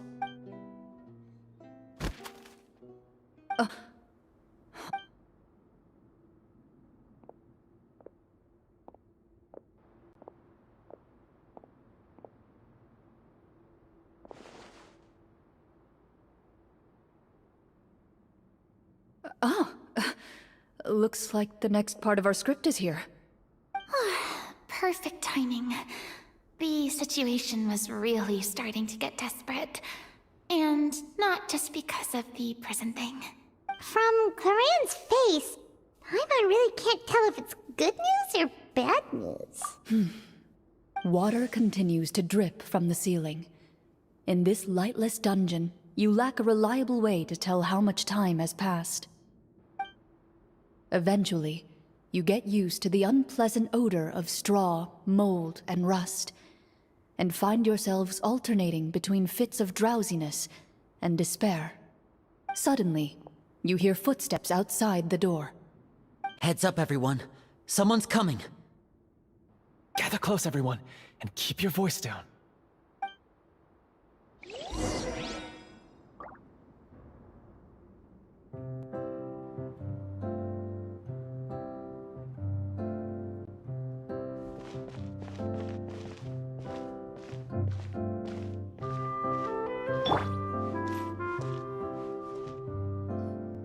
Who are you? I work as a guard in these dungeons, but my true identity is the same as your own. I'm also a Marechaussee hunter. Huh? Shh. I've already sent away the other guards, but if we make too much noise... I understand, but how can we be sure we can trust you? The king has issued a formal decree. In light of the irrefutable proof of your crime, you're to be executed before tomorrow's sunrise. If you want to escape, it has to be now. Executed? We barely did anything! Monsters appearing at the same location as the treasure. Could this entire thing have been a trap? There will be time for speculation once we're out of here. As for my identity, I have no way to prove that to you just yet. Infiltrating the capital was difficult, and finding a chance to speak with you has taken a lot out of me. I could go on, but I think we can all agree that now is not the time for details. Have you seen our weapons anywhere, sir? Don't worry, I brought them with me. They're just behind the door. Still, these weapons alone won't be enough to defeat the true enemy behind the scenes. His faction is too powerful. The guards are all under his control, and he's even stationed a number of golems in various rooms throughout the palace. To defeat him, you must find a secret vault. It is said that within that vault, the Marechaussee hunters of the past left behind a treasure with the power to defeat the sorcerer. You're not coming with us? No, I'll remain in the dungeons to deal with the guards. I'll try my best to distract them so they don't go after you. As long as my identity is not revealed, I'll be able to aid you when the final battle comes. In that case, please stay safe. Thank you for your concern. I will do my utmost. As for the location of the vault, here, this map should lead you there.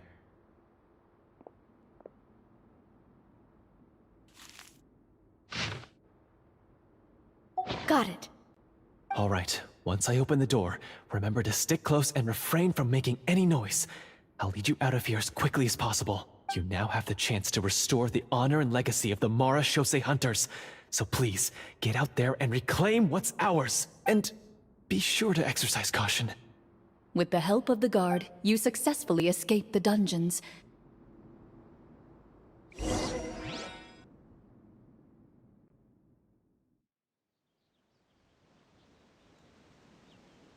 Wait, we didn't get to use our skills at all while we were in prison.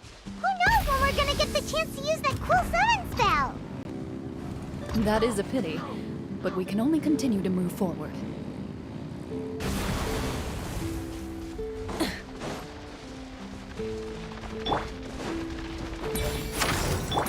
Rise with the sun!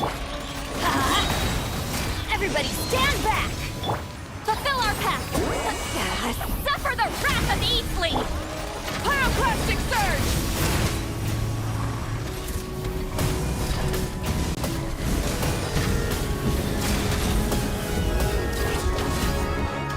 Burn it down! Get to work! Let's light it up! Wrath from the sky!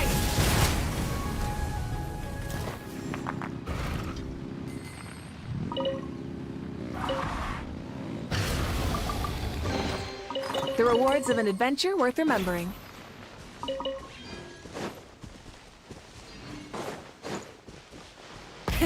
Rev the engines!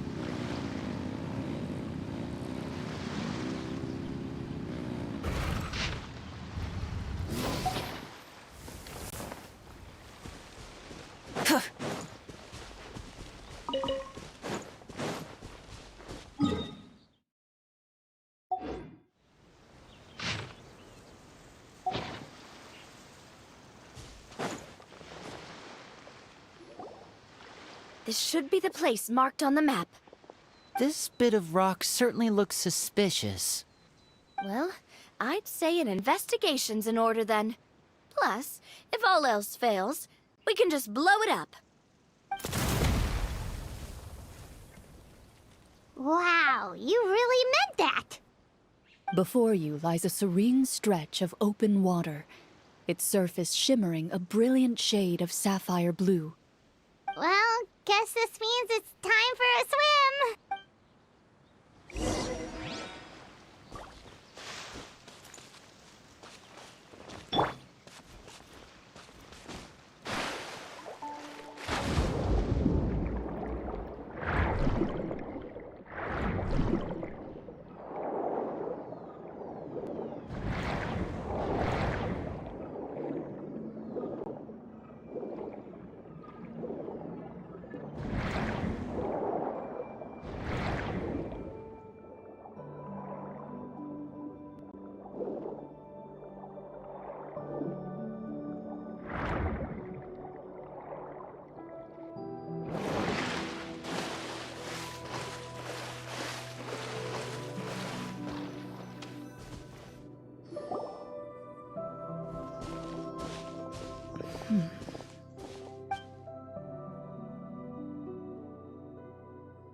What's the matter?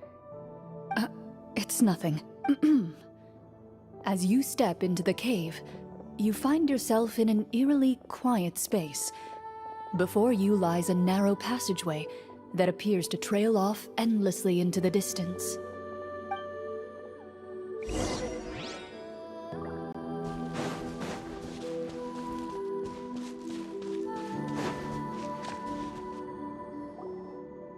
Wow, this must be where the treasure is hidden. But this door is blocking our way in. It almost looks like it's been here for quite some time. Huh. What have we got down here? A kind of mechanism connected to the door? A pattern on a stone door. Is something wrong, Clorinde? After a long, difficult journey, you finally arrive at the location indicated by your map. Your surroundings are exceedingly quiet and serene, as if the secret that slumbers here has never once been disturbed. That description makes Paimon feel kinda bad for disturbing this place. We're doing this for the sake of the people, to free them from the evil sorcerer. I say it's time for this treasure to once again see the light of day. Linny's right. We need to keep going. The future of the kingdom depends on it. The next part of the story requires us to solve the puzzle, right? Yes, that should be fine. Something...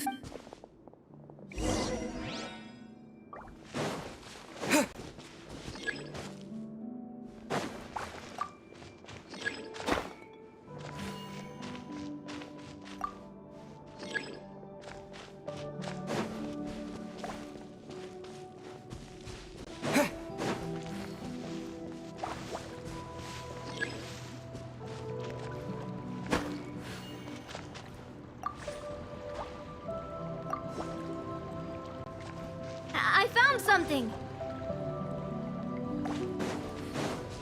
Found something here, too.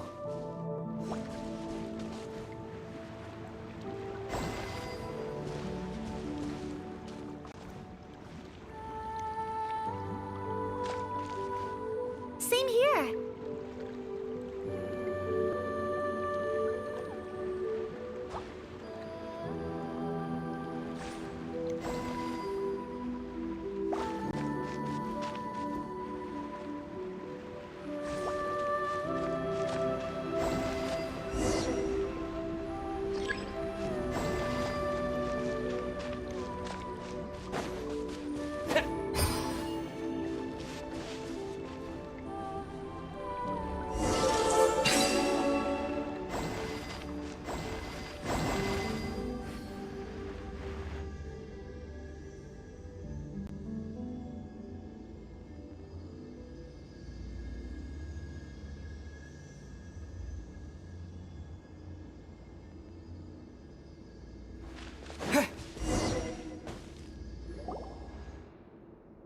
It worked! Something just appeared. Some kind of new mechanism, maybe?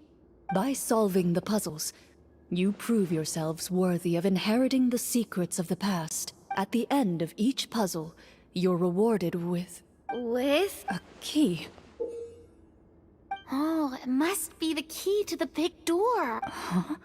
This is one of the Marechaussee Hunter keys that are passed down from generation to generation. It looks just like the one Master passed down to me. It is said that 4 keys in total are required to form the final, complete key. And it seems like we just collected 3 of them. Huh? You hear a few strange noises. Suddenly, all the torches in the ruin go out at once. What's going on? Did we fall into another trap? For the sake of immersion, please close your eyes, everyone. Without the torches, the space is now completely dark, and you cannot see any. But Paimon can still see a little bit over here. Oh, right, sorry. Suddenly, you hear the sound of footsteps pierce through the darkness. There's someone else here? Oh, this is so unsettling. I can't see anything. I've been discovered then? Wait, that voice, it's... You recognize the voice as belonging to the guard who led you to this place. It appears he now covets the treasure for himself. Oh, so this is just part of the script. Well, if we can't see anything, that means we can't fight to the fullest of our abilities. Should we retreat for now? Judging by the way he's holding his sword, he must be a real Marechaussee hunter. But this isn't part of the script. Retreat? That's not the hunter way. If it's dark for us, then it's dark for him. We choose to fight. Your choice is noted. Please keep your eyes closed until I tell you the torches have been relit. This battle will be in the dark. You got it! Well then, let us begin.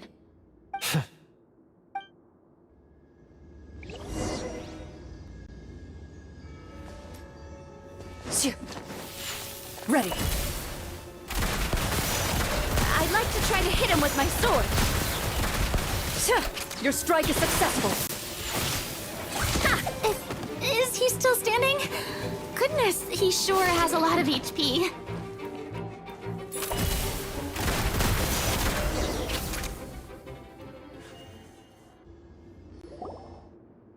Is it over? Can we open our eyes now? The enemy is strong and relentless, but the battle is nearing its end. The torches have not been relit. What about now? Final strike. Ha!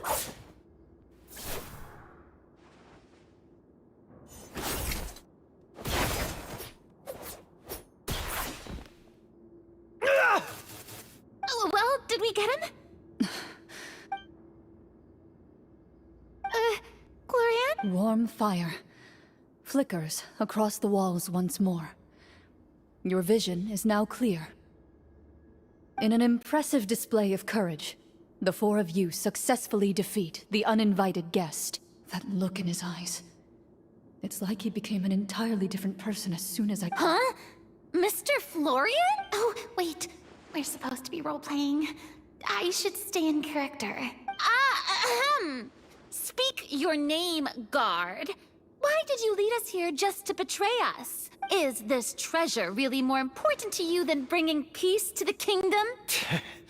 What kingdom? What peace? Those were nothing but lies! I, Florian, am a true Marechaussee hunter, descended from hunters of ages past. So he's also using his real name. Or... Then I'm even more confused. If you truly are a Marechaussee hunter, shouldn't you want to help us just like you said before? Shouldn't we fight together for the sake of the people? What do you know? In this day and age, there's no glory to be had as a Marechaussee hunter. What's that supposed to mean? My skills were passed down to me by my father, and what did he get in return? A life of poverty and pain, in a world that forgot all about him. When he died, not a single person came to mourn his passing. The Marechaussee hunters were the ones who saved this city. We're heroes! We deserved more recognition and respect than this! is he talking about how no one in the capital seems to remember the hunters and their legacy? I didn't expect the script to contain this level of social criticism. So that's why you want to take the treasure for yourself? You feel like you're owed fame and wealth? If you already knew where the treasure was located, why didn't you just come down here and take it? Because I still needed the final key. Only a true Marechaussee hunter is capable of passing through this final door. As someone who sought to hurt others for his own gain, Florian lost that right long ago. Okay, but what is this treasure anyway? We've got all the keys, right? So can we just go in and take a look? You're sure you want to go in? We've been talking about it for so long, of course we want to see what's inside! And we've already defeated Florian, right? So he won't try to take it from us anymore. Pesky brats. Watch yourself. Then let's open the door together. All right. Your choice of action is confirmed.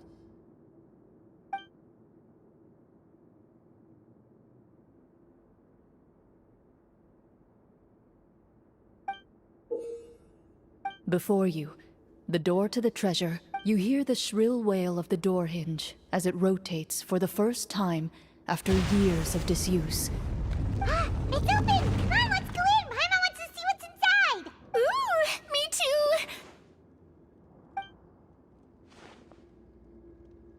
Ugh, uncovering hidden treasure is the most exciting part of adventuring. What? A stone tablet?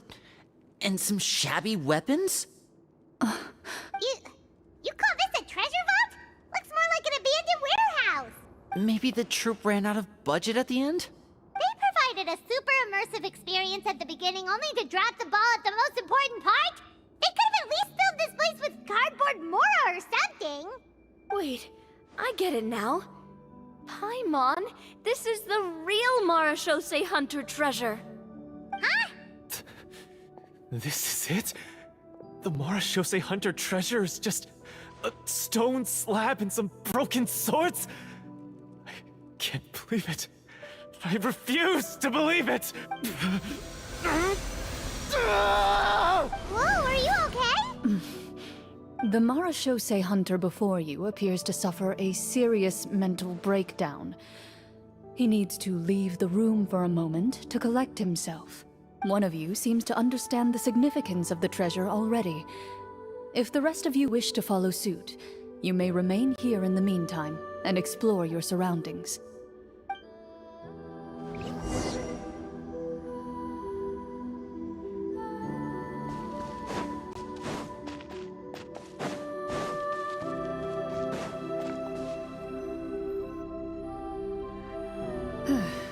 So, how are you doing? Feeling any better? What just happened? Do you remember how you got here? Or what happened to your body just now? I remember now. I brought you here because I wanted to... The explosives in the cave! You mean these? Huh? How did you... I could tell something was off the moment I stepped into this cave, so I kept an eye out. I've already dismantled the whole thing. So the strongest champion duelist in all of Fontaine saved the day once again. Guess I shouldn't be surprised. It would seem your skills as a Marashose hunter are as sharp as ever. I deserve some answers, don't you think? Everything you said earlier sounded like the truth. Luckily, your monologue was dramatic enough to convince my friends you were just role-playing. I don't know. I just always felt like there was something in my heart that didn't belong to me. Something agitated and angry. Who knows? Maybe it was my own anger all along. I could never really tell. The feelings about my father and the other Marashose hunters are real. It just wasn't fair. I was angry, bitter that no one remembered them or praised their accomplishments. I don't know when it started, but at some point, my anger came to completely consume me. At that point, I remembered the legend my father used to tell me. The one about the treasure. But if the treasure was all you cared about, why plant all those explosives? Wouldn't they just destroy the treasure and bury you along with it? I can't remember. My head is a mess. It felt like there was this voice telling me to eliminate the hunters, but now it's gone. From your description, I suspect you were dealing with a Devorator. Devorator? Oh, your master... your father, I mean, never talked about it? It was a kind of monster that was active several centuries ago. No, I've heard of it. I'm just not sure why you suddenly... Wait, it can't be. The seal! The seal? My family has served as Marashose hunters for many generations. But the title and swordsmanship weren't the only things passed down over our line. There was a seal as well. My father instructed me to always watch over that seal and maintain it regularly. He said it had been passed down over a truly ancient age, and protecting it was our clan's most important duty. But I neglected that duty after he died. I finally decided to come down and check on it one day, and that's where my memories become fuzzy. The Devorator would be a formidable adversary for any mortal being, even ones as capable as the Hunters. If you lacked the power to completely destroy it, you could easily fall prey to its influence and corruption. In light of this, some Marechaussee Hunters chose to seal the Devorator away, in the hopes that a permanent solution would come with the passage of time. I heard it has the power to amplify the obsessions and desires in people's hearts, to the point where they overtake you entirely. It would seem I'm not just lacking in skill with a blade, but in mental fortitude as well. And yet, you were able to retrieve 3 of the 4 keys. If I remember correctly, each was entrusted to a respected and capable hunter. How did you manage it? One of them belonged to my father. The second I stole from a different hunter. And the third was one that I snatched while the person was on the way home from the tavern. I nearly died in that alley. I know just how strong you are. It's as clear as day to everyone in Fontaine. I observed you from dusk to dawn, but could never find any opportunity to sneak up on you. I never even saw you drink a single glass of liquor. The only way I could think to obtain that last key was to lure you here using your hobby, and then... Oh, I get it now. That monster, it wanted to bury you here alongside the treasure. I won't comment on anything else, but the script was good. Well, I did pour my heart and soul into it. The stories my father used to tell me about the glory of the heroic Marechaussee hunters, and how they came to be forgotten.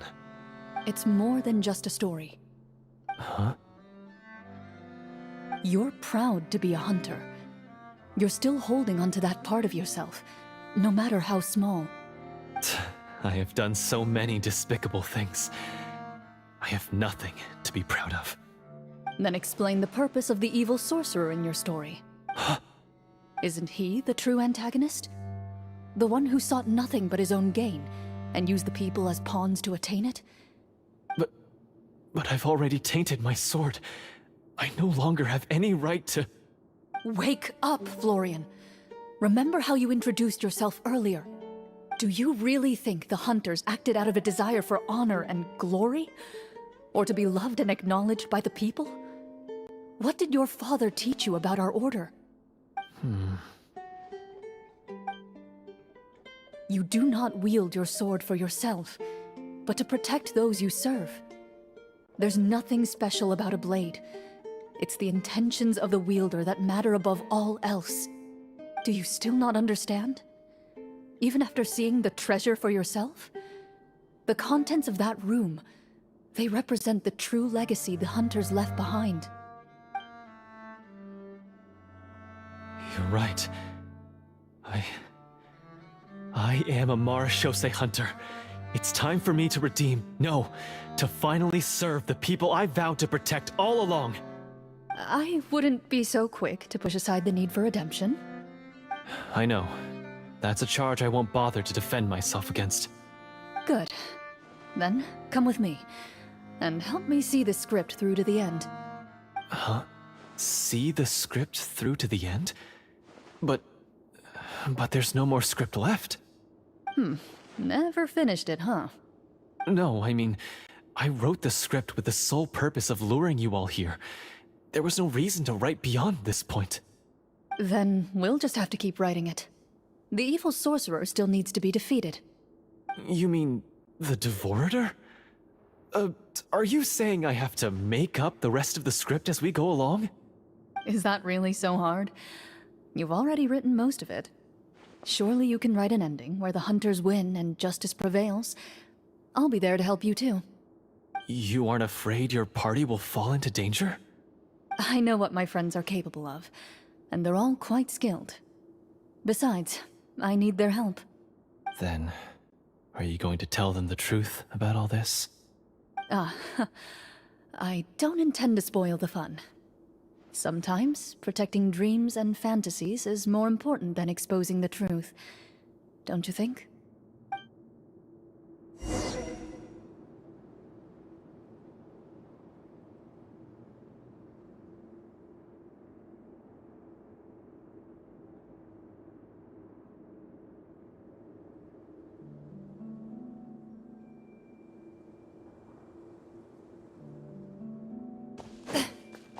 Into the shadows.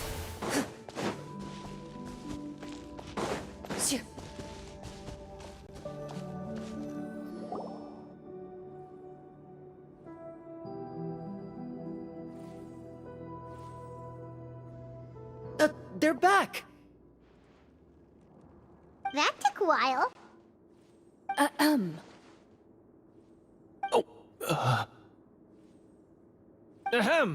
My fellow Marashose hunters, please forgive me, for I have sinned. Tone it down.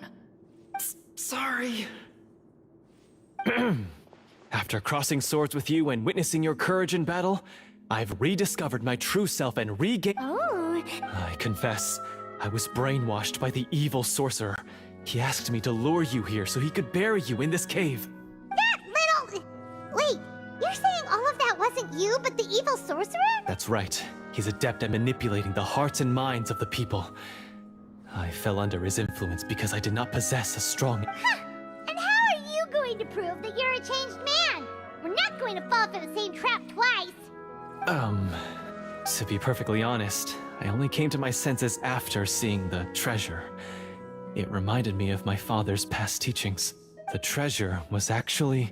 The names of all the Marashose hunters from ages past and their weapons? Wait, you already know? Of course. Don't underestimate a veteran role player's exploration skills. Oh, wait, I mean Marashose hunter Navia's exploration skills. We just finished reading through the content of the stone tablet. That tablet recorded the lives of some fascinating people. For example, this Marashose hunter called Est. She inherited the responsibilities of the Golden Hunter and passed judgment on many people. But in private, she had a very easygoing personality. Her favorite pastime was singing and dancing with her friends, and she was said to have a beautiful voice. So, she was just like you. Oh, you really think so? Well, when you put it that way, I suppose I also have a few things in common with this Walter. Working as an executioner, he supposedly used a countless number of tricks to confound his enemies in battle. Oh, if only I could have seen the feats of magic he pulled off back then. Their lives were all so exciting. You could write so many cool books about their accomplishments. How could they have all been forgotten? Because they chose to be. To hunt monsters that only appear in the shadows, you must also operate in the dark. To be a Marashose hunter is to willingly give up on wealth and fame. Then this stone tablet must have been left behind by their companions. That's right. Few Marashose hunters ever revealed their identity to the public. They always protected the city from the shadows. The only time they spoke of their accomplishments would be at night, when they gathered with their fellow hunters in front of the bonfire to... So, this tablet was created not so that the hunters would be remembered by the people, but so that they would be remembered by each other. No wonder this place was so well hidden. You regard the stone tablet in solemn silence. The names of your comrades etched onto its surface serve as a reminder that you are never truly alone. The tablet proves that, although a hunter walks a shrouded path, it is not a solitary one. There will always be those who walk beside you, a fact that remains as true today as in ages long past. Their legacies shall continue to be passed down from generation to generation, as everlasting as the stone onto which their names are carved. Father, you once told me that I should seek out the treasure if I ever... Thank you, my friend. You are very kind. I implore you, everyone, please give me a chance to make up for all I've done. Allow me to fight alongside you and defeat the evil sorcerer that threatens the peace and prosperity of everyone in this kingdom. Well, I say we let you join. Sounds good to me too. Everyone makes mistakes.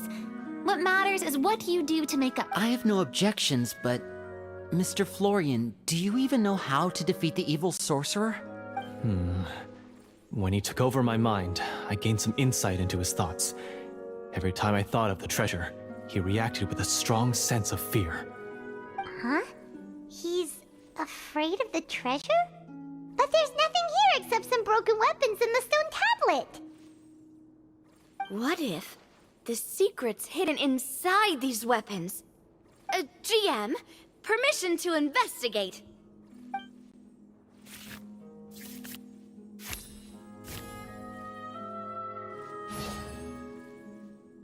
At first glance, these blades have slain countless. So basically, take these with us, right?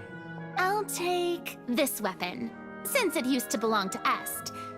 Maybe it'll find comfort in being held by someone who appreciates the arts. Ah, good idea. I'll take Mr. Walter's bow then. From one archer magician to another. Paimon's gonna pick a cool weapon too!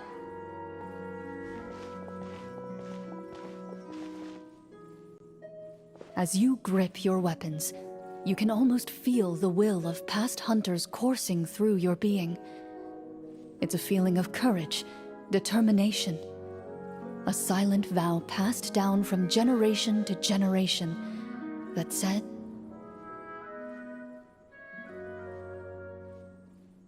Mr. Florian, do you know where to find the evil sorcerer?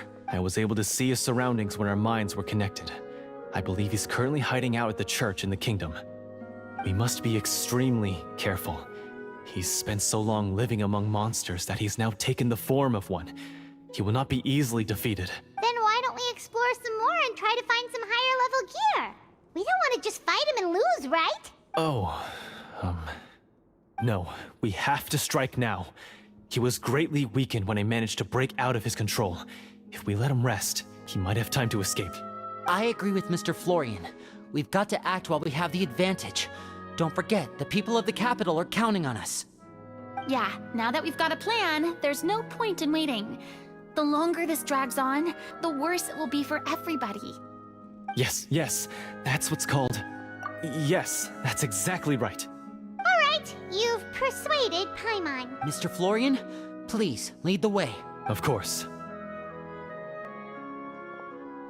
He had to set up so many scenes today, and now he has to join in for this last part. I really don't envy his job.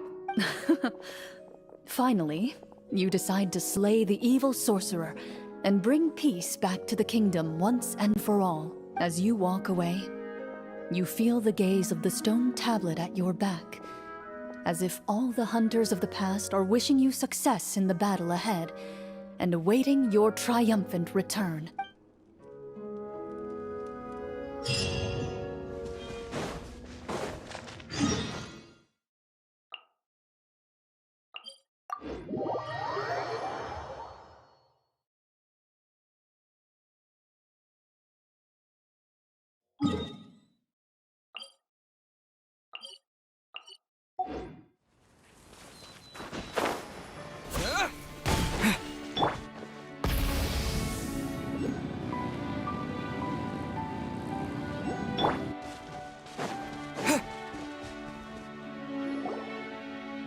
Finally, you arrive at the church Florian described. As you approach, an ominous aura surrounds you. You get the sense that your enemy is close at hand. How strange. This uneasy feeling seems so real. How did they manage that? Now, it is time for the final battle. Let's go!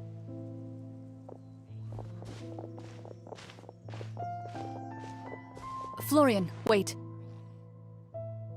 What's wrong? I think you should wait outside. You've already been corrupted by the Devorator once. It could easily re-enter your mind and take control of your body. I don't think it's a good idea for you to be this close. If it corrupts you again, it's possible you might take on a new form entirely. That's exactly why I have to go. Why I should be at the very front. You mean... Yes. I intend to lure it into my body. That's too risky. If things get out of hand, I might have to kill you. Do you understand how dangerous this is? I understand, but if I do this, you'll have a clear and visible target. The Devorator will have a hard time passing up a chance to enter a body it knows how to control. You won't have to worry about any of your friends being taken over. You're not like me, Miss Clorinde. You're a just and powerful marechaussee hunter. The monster broke free due to my error. It's only right that I shoulder the responsibility for its destruction. This is something that I have to do. Consider it a duel to restore my honor. My only request is that you give it your all.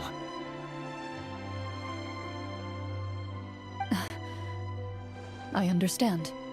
Then, as a champion duelist, I hereby accept your request for a duel, and extend to you my most sincere regards.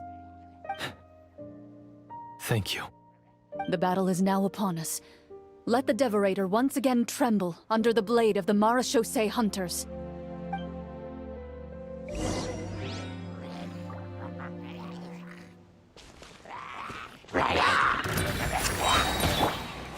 Show no mercy! Off we go! Rise with the sun!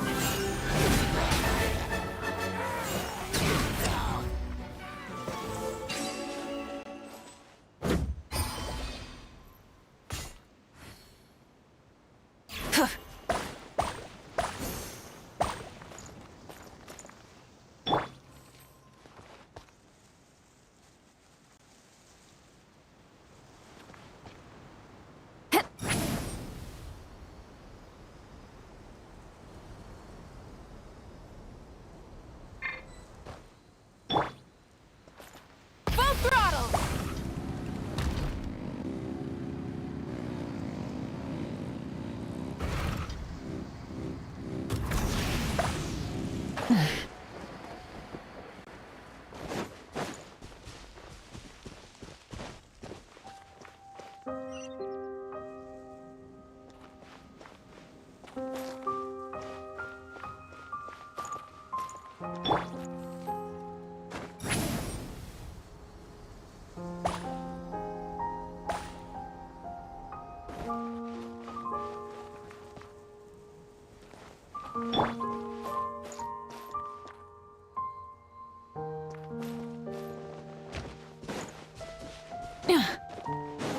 Light it up!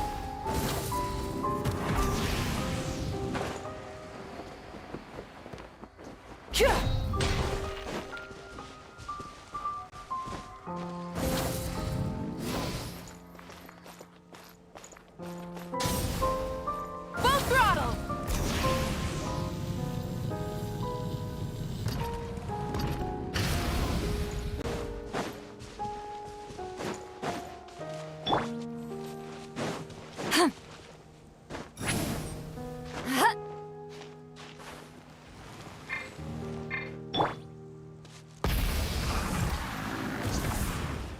Hip.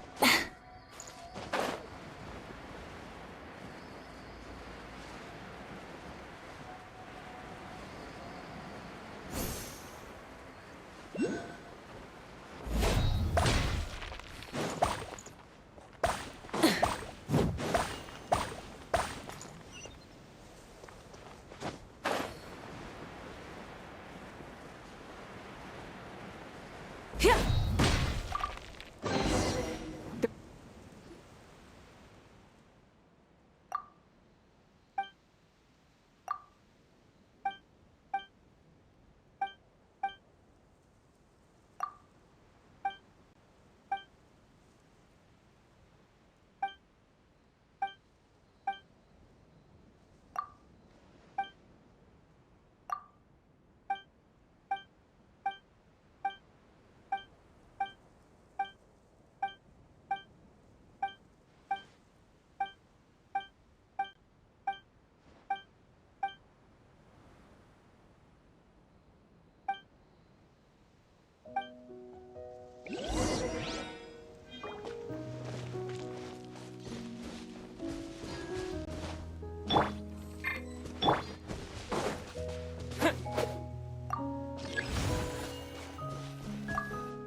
Huh?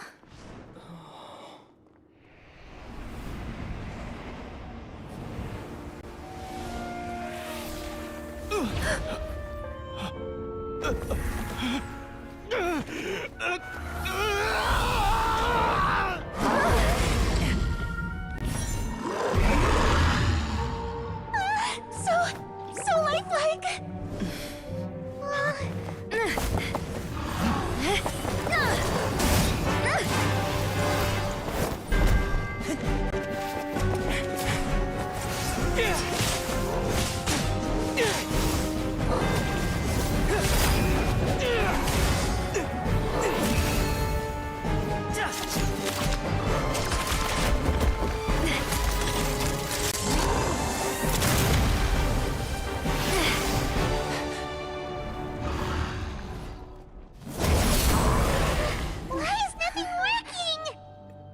This foe is not invincible. You hold the treasure. The power to defeat it in your own 2 hands. The treasure? You mean... The names!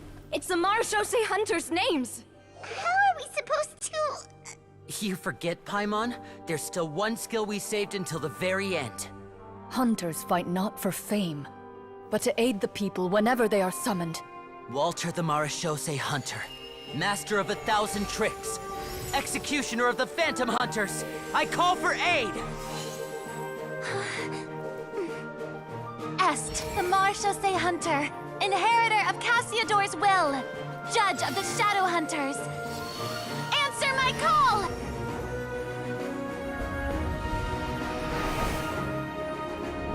Petronia, protector of justice and order. The hunter I respect the most. Thank you for saving my friend, the best one I'll ever know. Please, lend us your strength!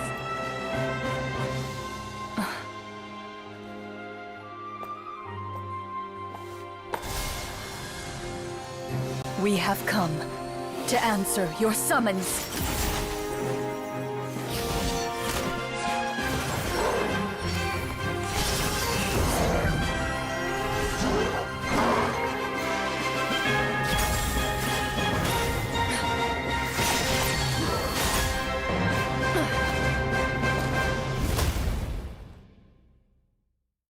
And so, the monsters were eradicated, and the sorcerer was defeated. Peace soon returned to the capital.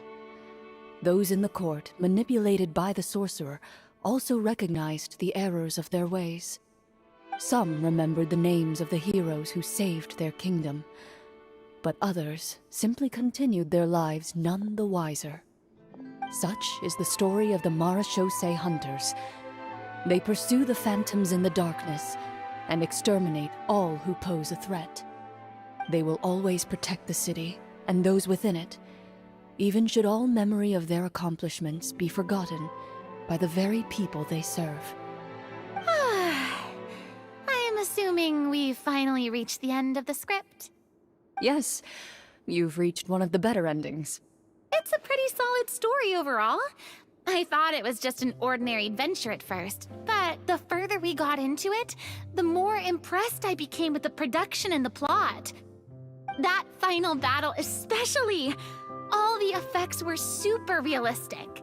Oh, right. Yeah, totally. Ah, that's a really good point. I never expected the weapons we picked up from that vault would have that kind of effect. Yeah, mine nearly scared the daylights out of me when it started glowing. I took a good look at it after we got out, but I don't think it ever lit up again. Oh, we should probably give these props back, right? I'll just leave mine here. Did you have a good time? Of course! Let me know if another script like this comes around. Sure, no problem. Then I'll head back for now. I think I need some time to fully digest everything that just happened. Once Mr. Florian is awake, please pass on my regards to him. He must be extremely exhausted to have passed out cold like that. You're right. He's had a lot to deal with. Well,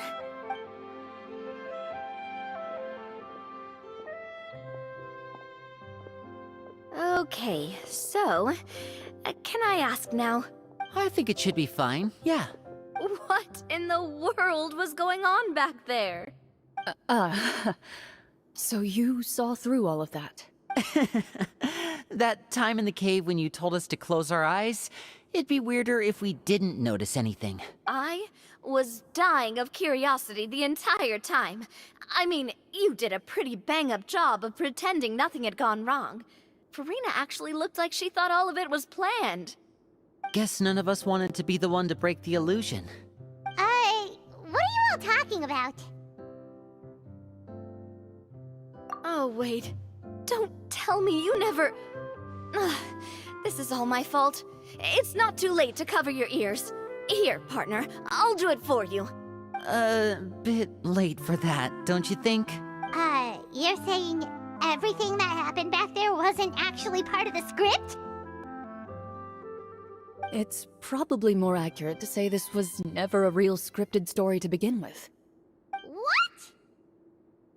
So loud. My head. Hey, you! Get up right now and explain yourself! No shaking, please! Oh, my head. Did Paimon just hear that right? You guys made up that whole last part on the spot? It's not nice to lie to people, but Paimon's gotta admit, that was a really good story, Florian. Oh, and nice improvisation, Clorinde! Yeah, it was like watching a magician improvise a spectacular magic trick after forgetting an important prop. If Paimon knew something was wrong with that vault, she would have floated straight in the opposite direction! Everything was under control. As if you've ever described a situation as being out of control. I'm pretty sure any situation you consider to be easy to handle would scare a reasonable person half to death. Guess I'm just used to it. You must run into a As for you, I know there's no excuse for what I did. I would say you've already suffered more than enough. What? You may have been blinded by fame and fortune in the beginning, but your actions during the final battle had proven you to be a true Marechaussee hunter. You'll be far more used to the city above ground than below. But... Of course, you'll still need to take the keys and pay a personal visit to the 2 hunters you wronged. As far as I'm concerned, though, your showing in the duel was enough to prove your honor. Then I'll do exactly as you said. I'll go return those 2 keys right now. Thank you so much, everyone. I'll do my best to prove myself worthy of the second... Until we meet again, everyone.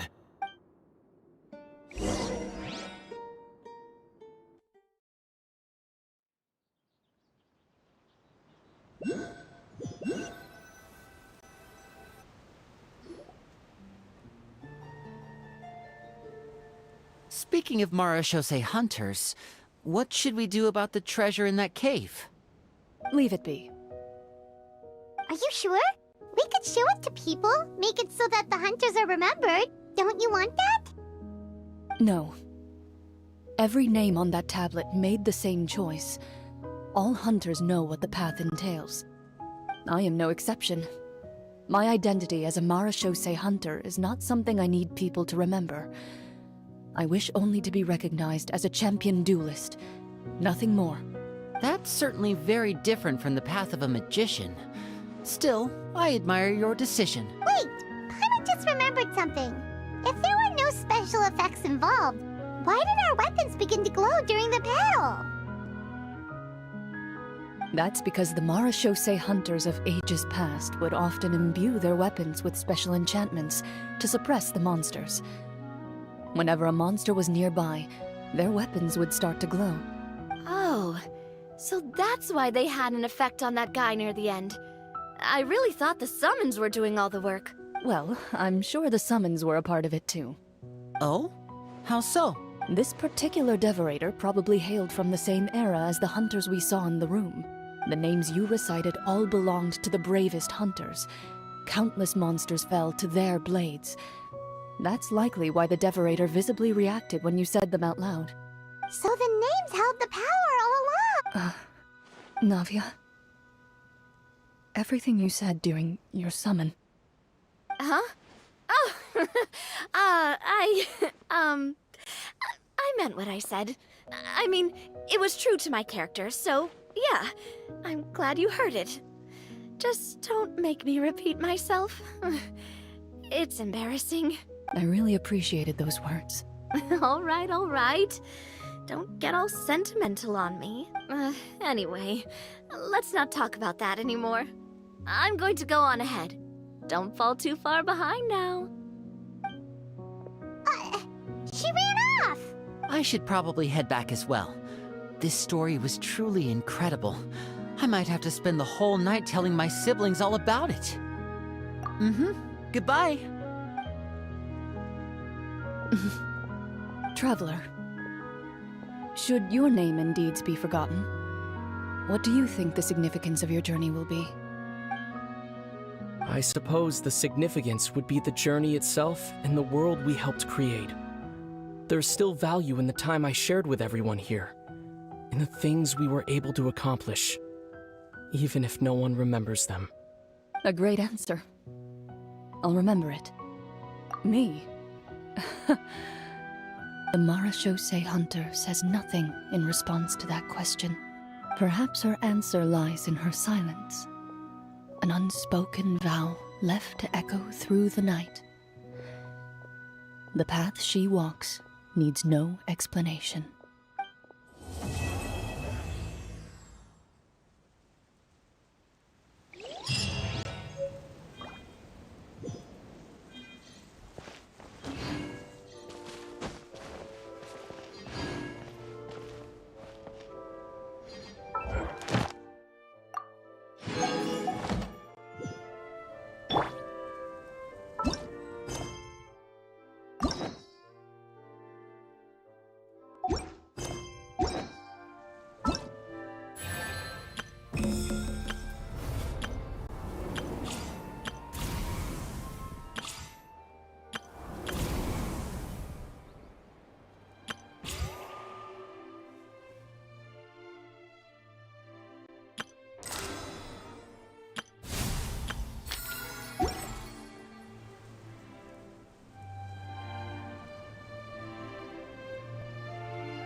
Exploration and trials.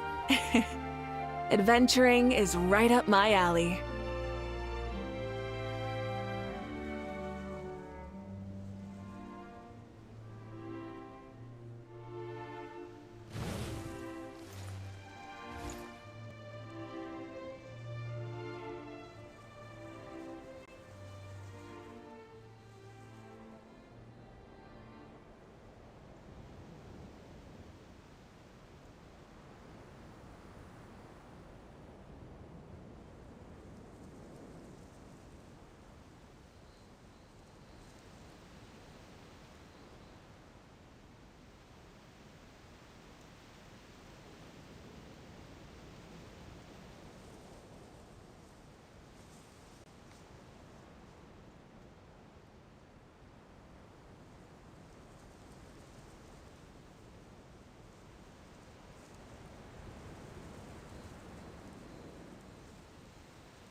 Many insects have a compulsion to follow the light, and humans are the same.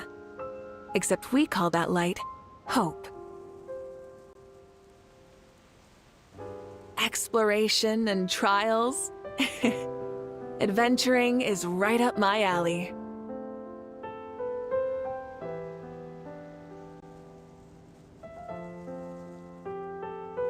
Many insects have a compulsion to follow the light, and humans are the same. Except we call that light hope.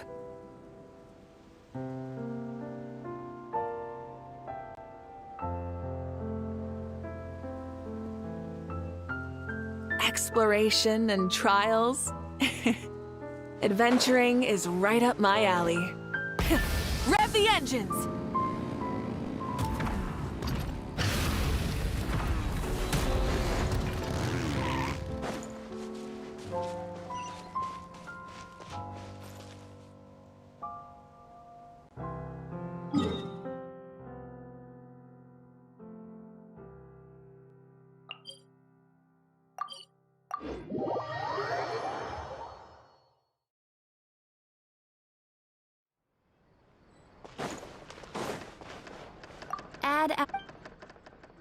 Thank you for... Ad Astra...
Rise with the sun!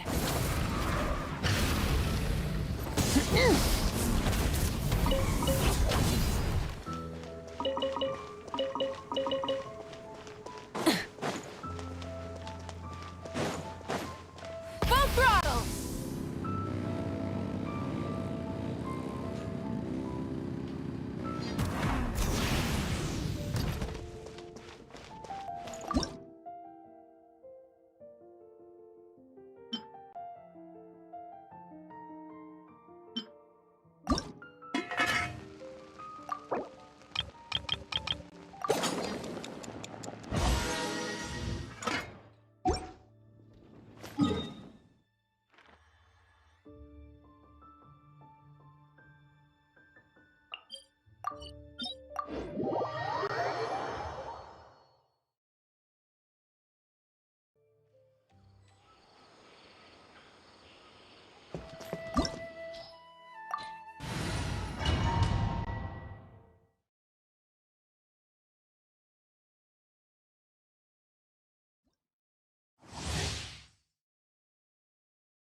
Let it be known that divinity is mine!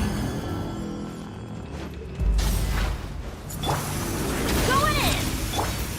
Terrorists! You two! Time to end! I'm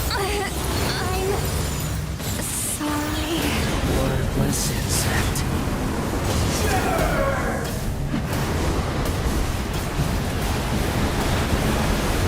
Incinerate!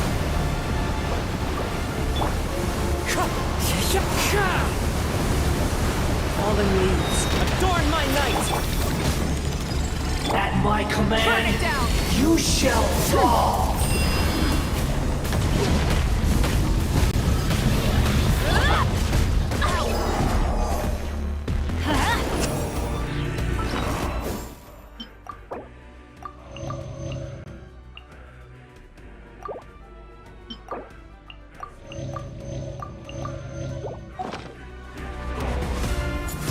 Let's light it up!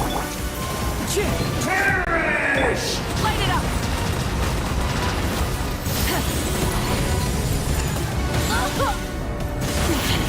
Not bad. Everybody Insignificant stand back! pest! Wrap from the sky!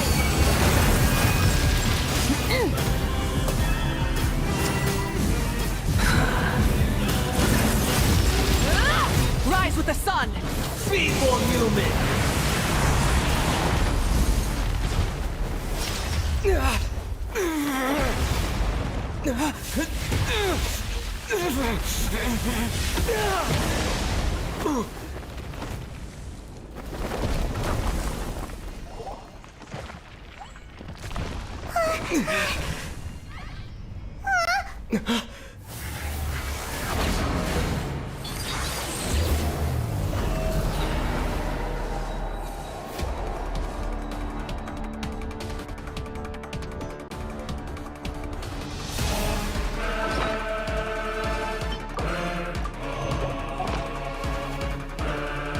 A thousand eons, mine to dominate!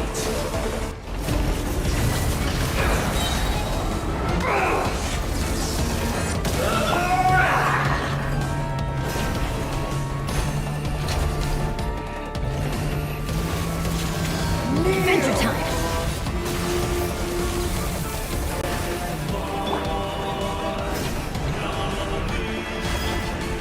Light it up! Burn to oblivion!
Wing strike!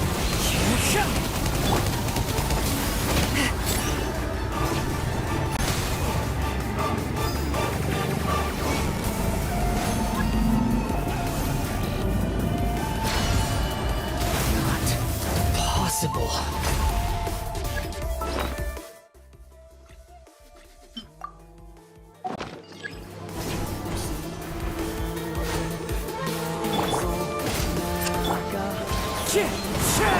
Teamwork is dreamwork!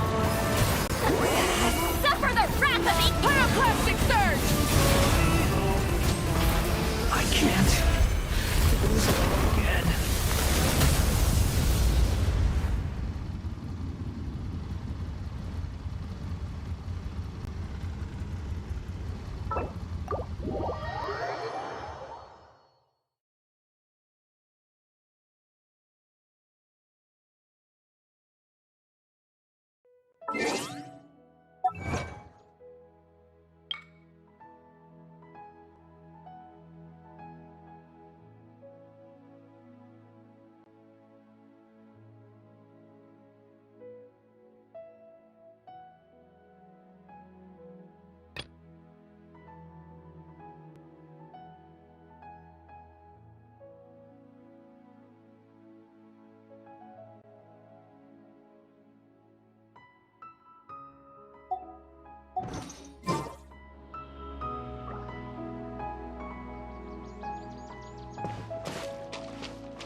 The heavens control human fate like a puppeteer controls a marionette.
As one with wind and cloud! Rev the engines!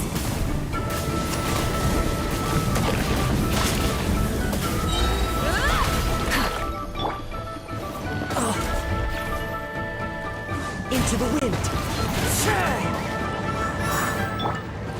Everybody stand back! Show no mercy! Keep lolling! Eat off! Light of the blazing sun!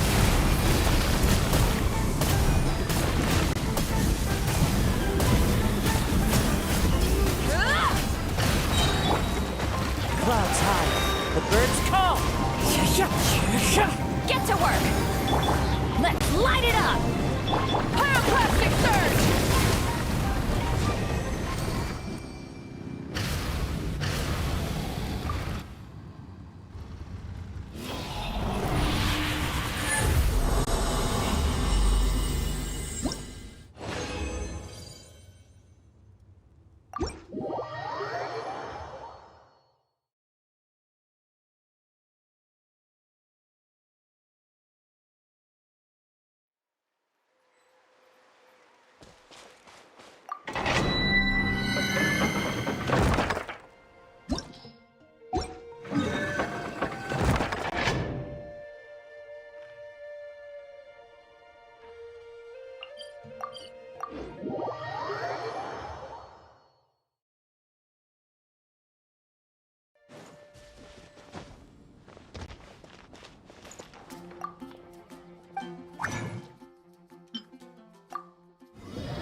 Hey guys, how's it going?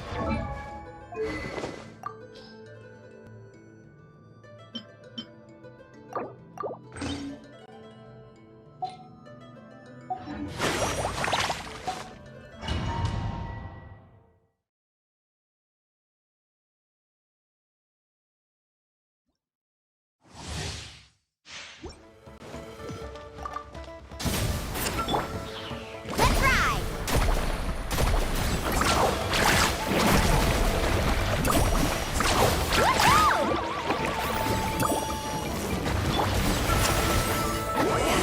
Suffer the wrath of E-Fleet!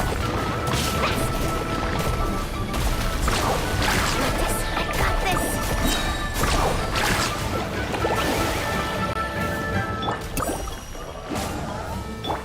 Light it up!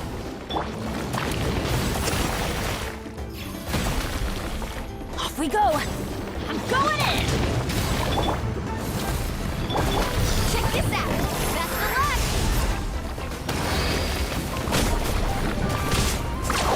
Surf's up! Amazing!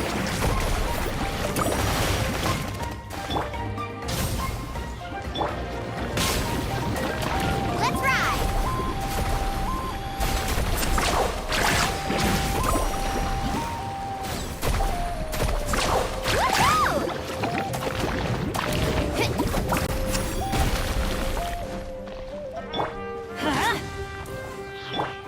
Rise with the sun!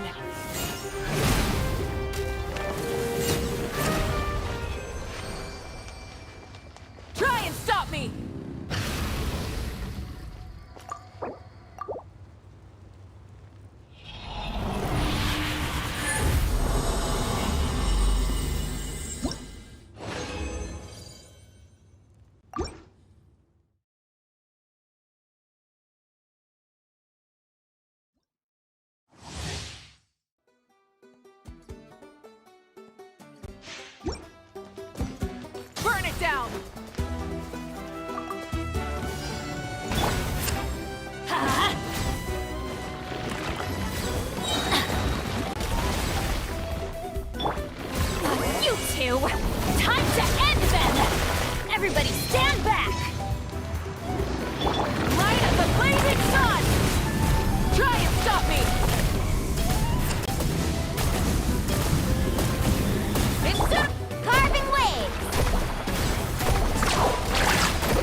Adventure time!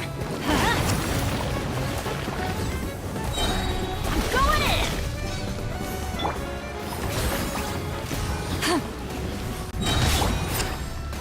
Let's ride!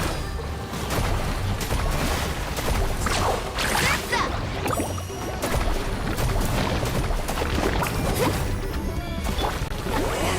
Suffer the wrath of Eatley!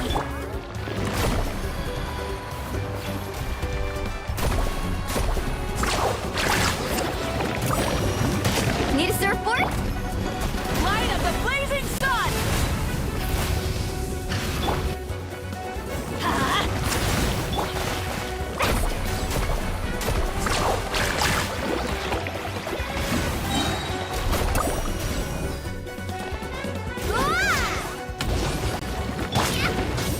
Is this our fate? Let's ride!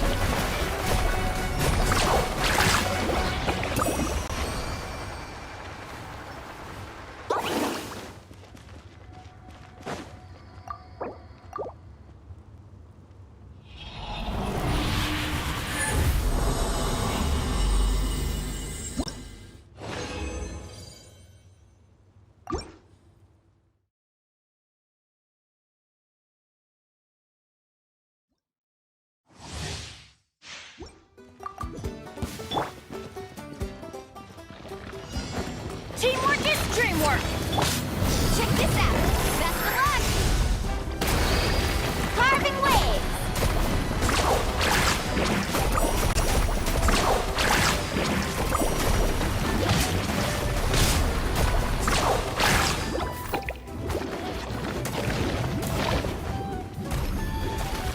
Wrath from the sky!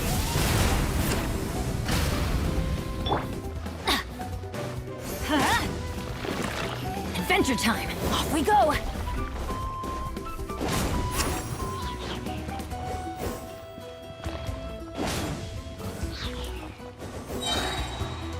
Adventure time!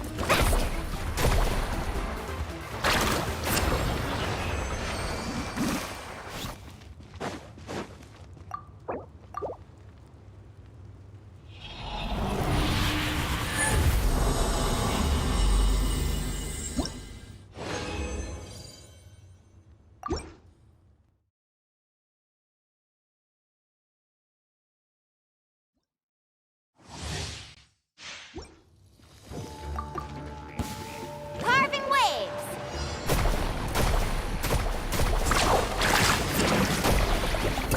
Hey! Rise with the sun! Everybody stand back! You two! Time to end! Catching at the flames! Woo! Let's ride! Amazing!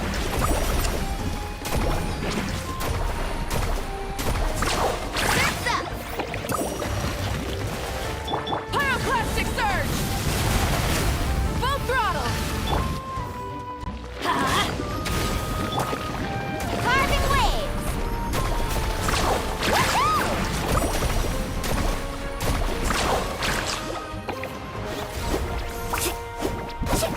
Ho! Ho! Light of the blazing sun! Rev the end!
This weather makes me want to lay down and catch some rays. Perfect sun.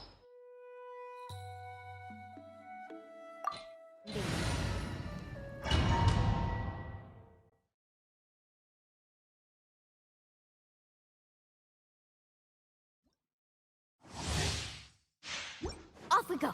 I pray you will find peace. Oh!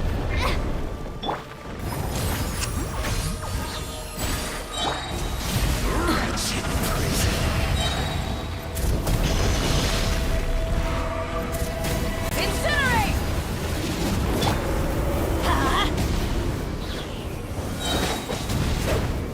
Carving waves!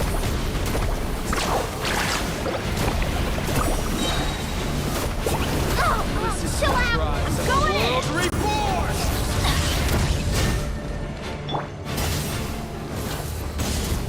Too late. It is too late.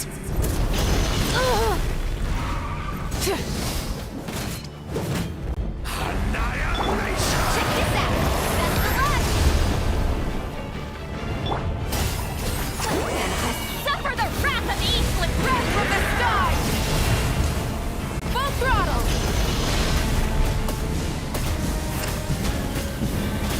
Immolation. Incinerate!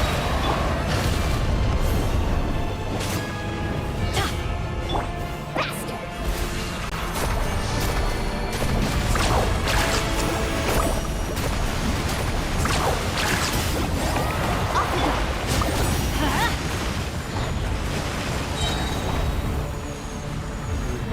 Off we go! Off we go!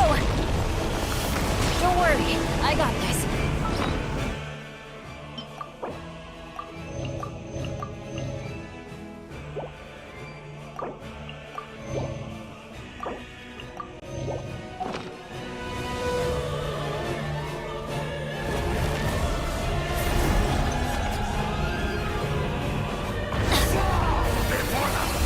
Teamwork is dreamwork!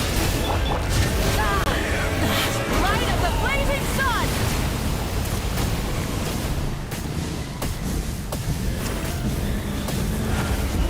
Incinerate!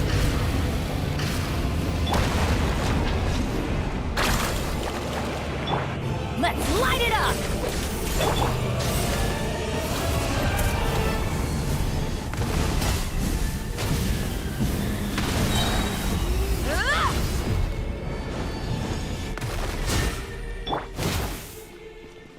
Off we go! I'm going in!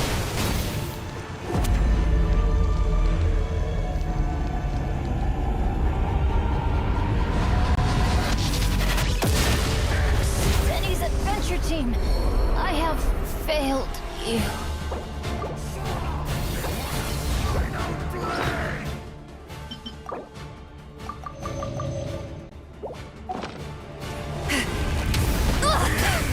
Show no mercy! Let's shred, Junkie! Ha!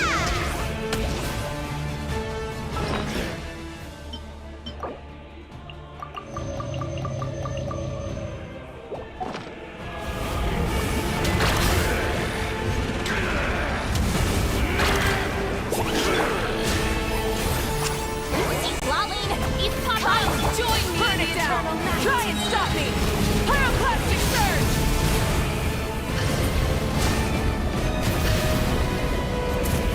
Incinerate! Release you from your suffering! Rise with the sun! Wrath from the sky!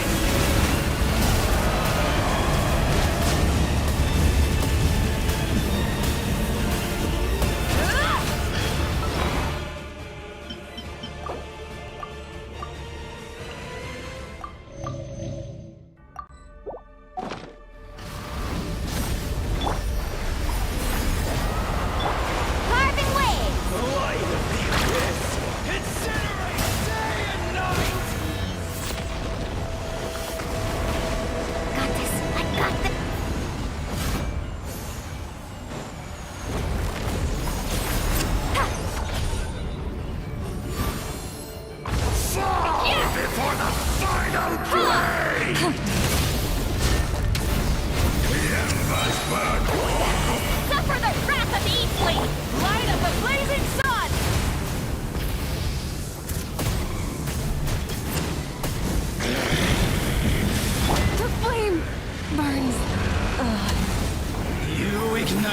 fire that you could not control!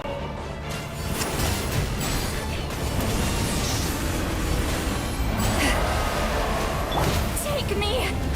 Earth below. In the future you foresaw.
Stay close and you will live.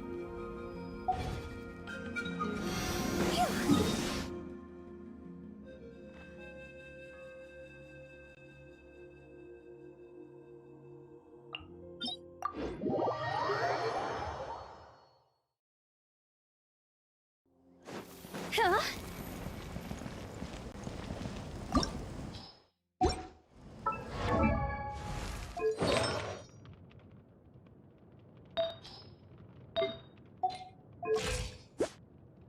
Silly churl, Billy churl.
You will.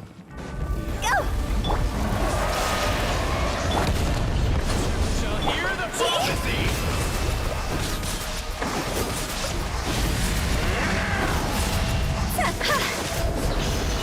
Win it! Cross over! Huh? Bow to the abyss! Covenant of the Be Deep! destroyed!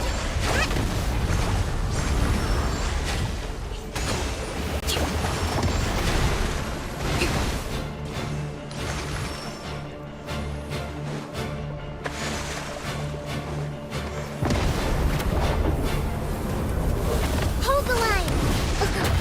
Uphill battle! Fatigue is setting in.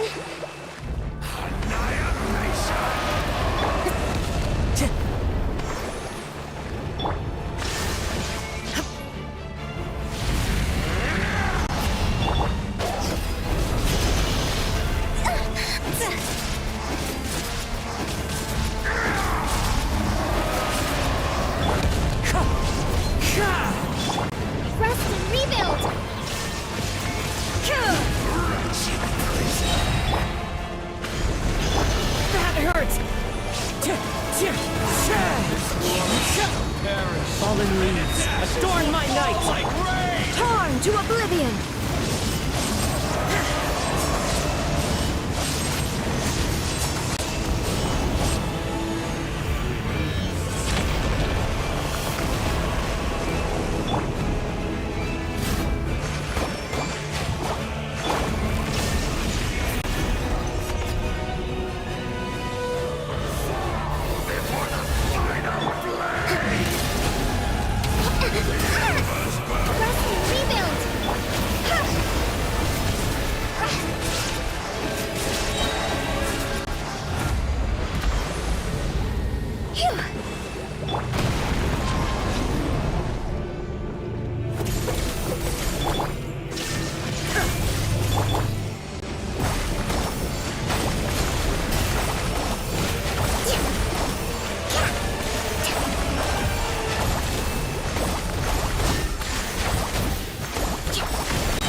with wind and cloud! Time to go!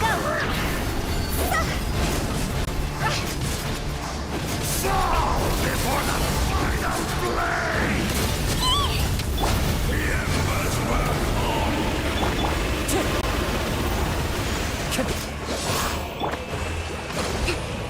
Come, join me in the eternal night!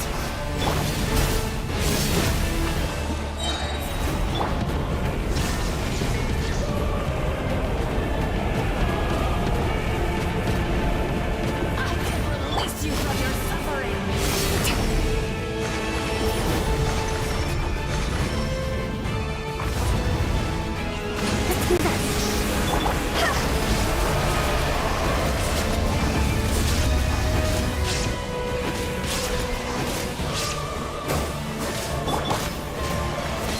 Clouds high, the birds call!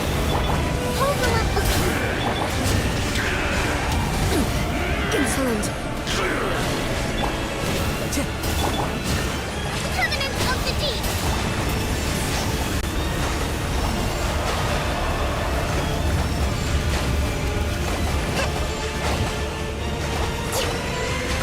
Allow me!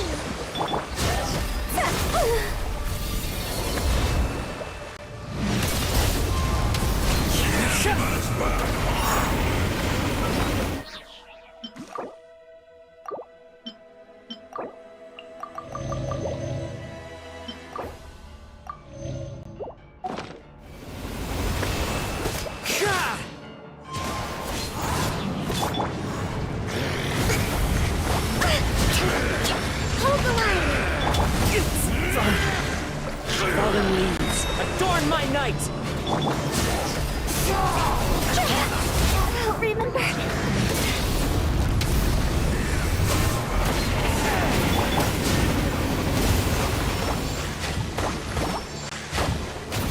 Allow me.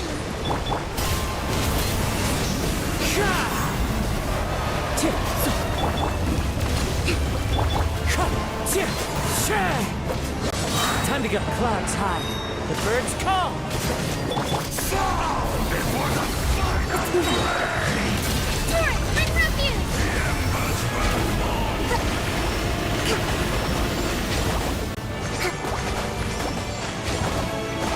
Come, join me in the Hold the eternal line! night! Let's move out.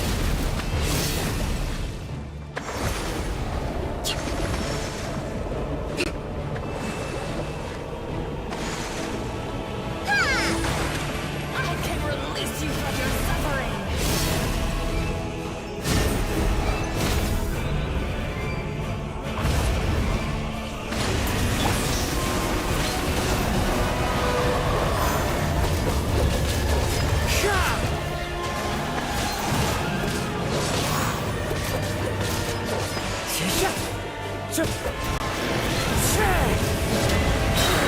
Fallen leaves, adorn my night!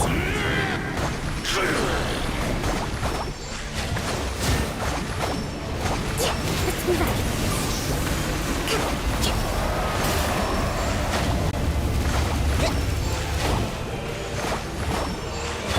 Wind strider!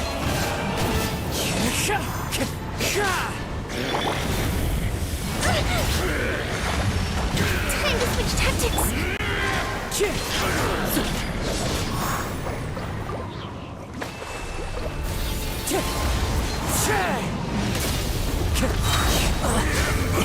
As one with wind and cloud! Is it my time?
All right, let's head off.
Let it be known that divinity is mine!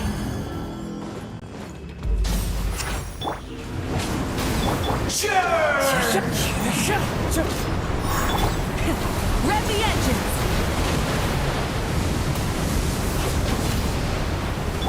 Let's light it up! Show no mercy! Fantastic! The birds come!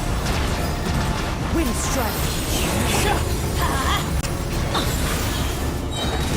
Everybody stand back! Burn it down! At my command, you shall fall!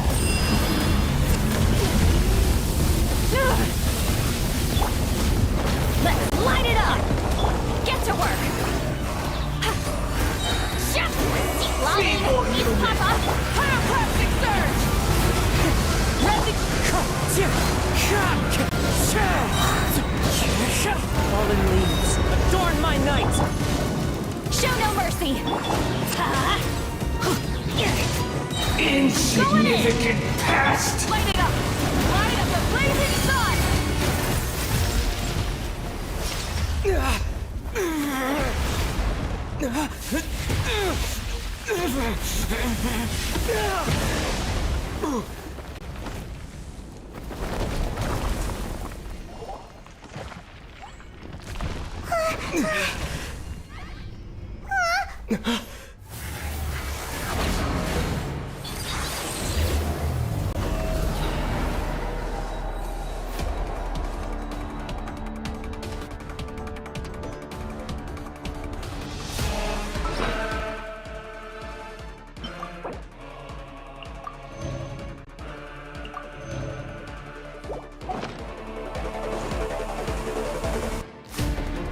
A thousand eons, mine to dominate!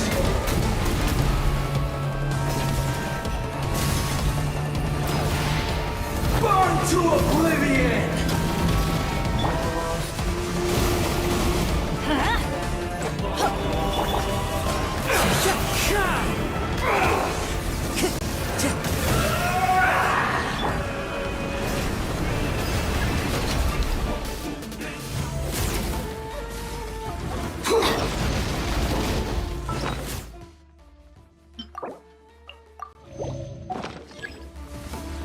Why do they never miss? Kneel! Burn it down!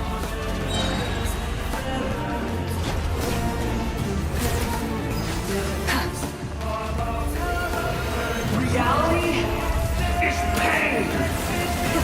Rev the engines! Try and stop me!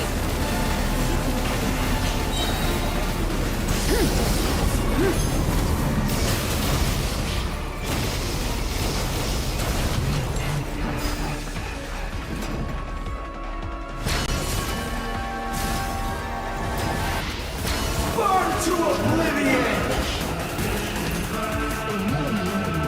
Good riddance, cruel world! Light it up! Wind strike!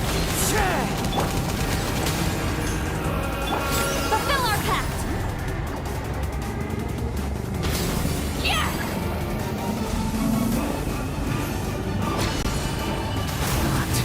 Possible.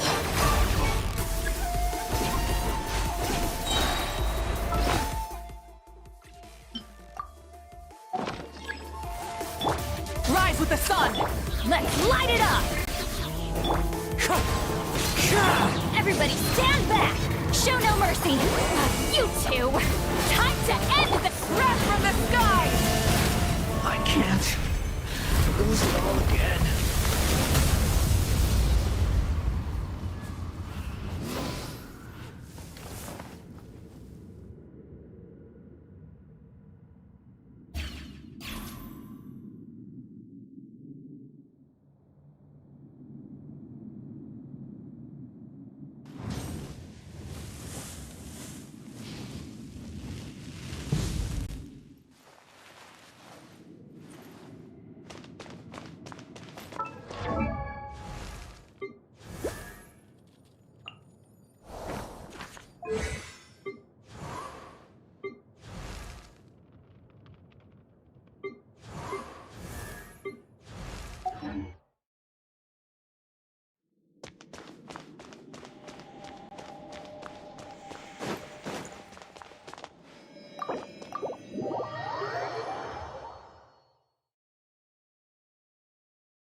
Instead of confining themselves to the heavens, God should broaden their horizons in the world below.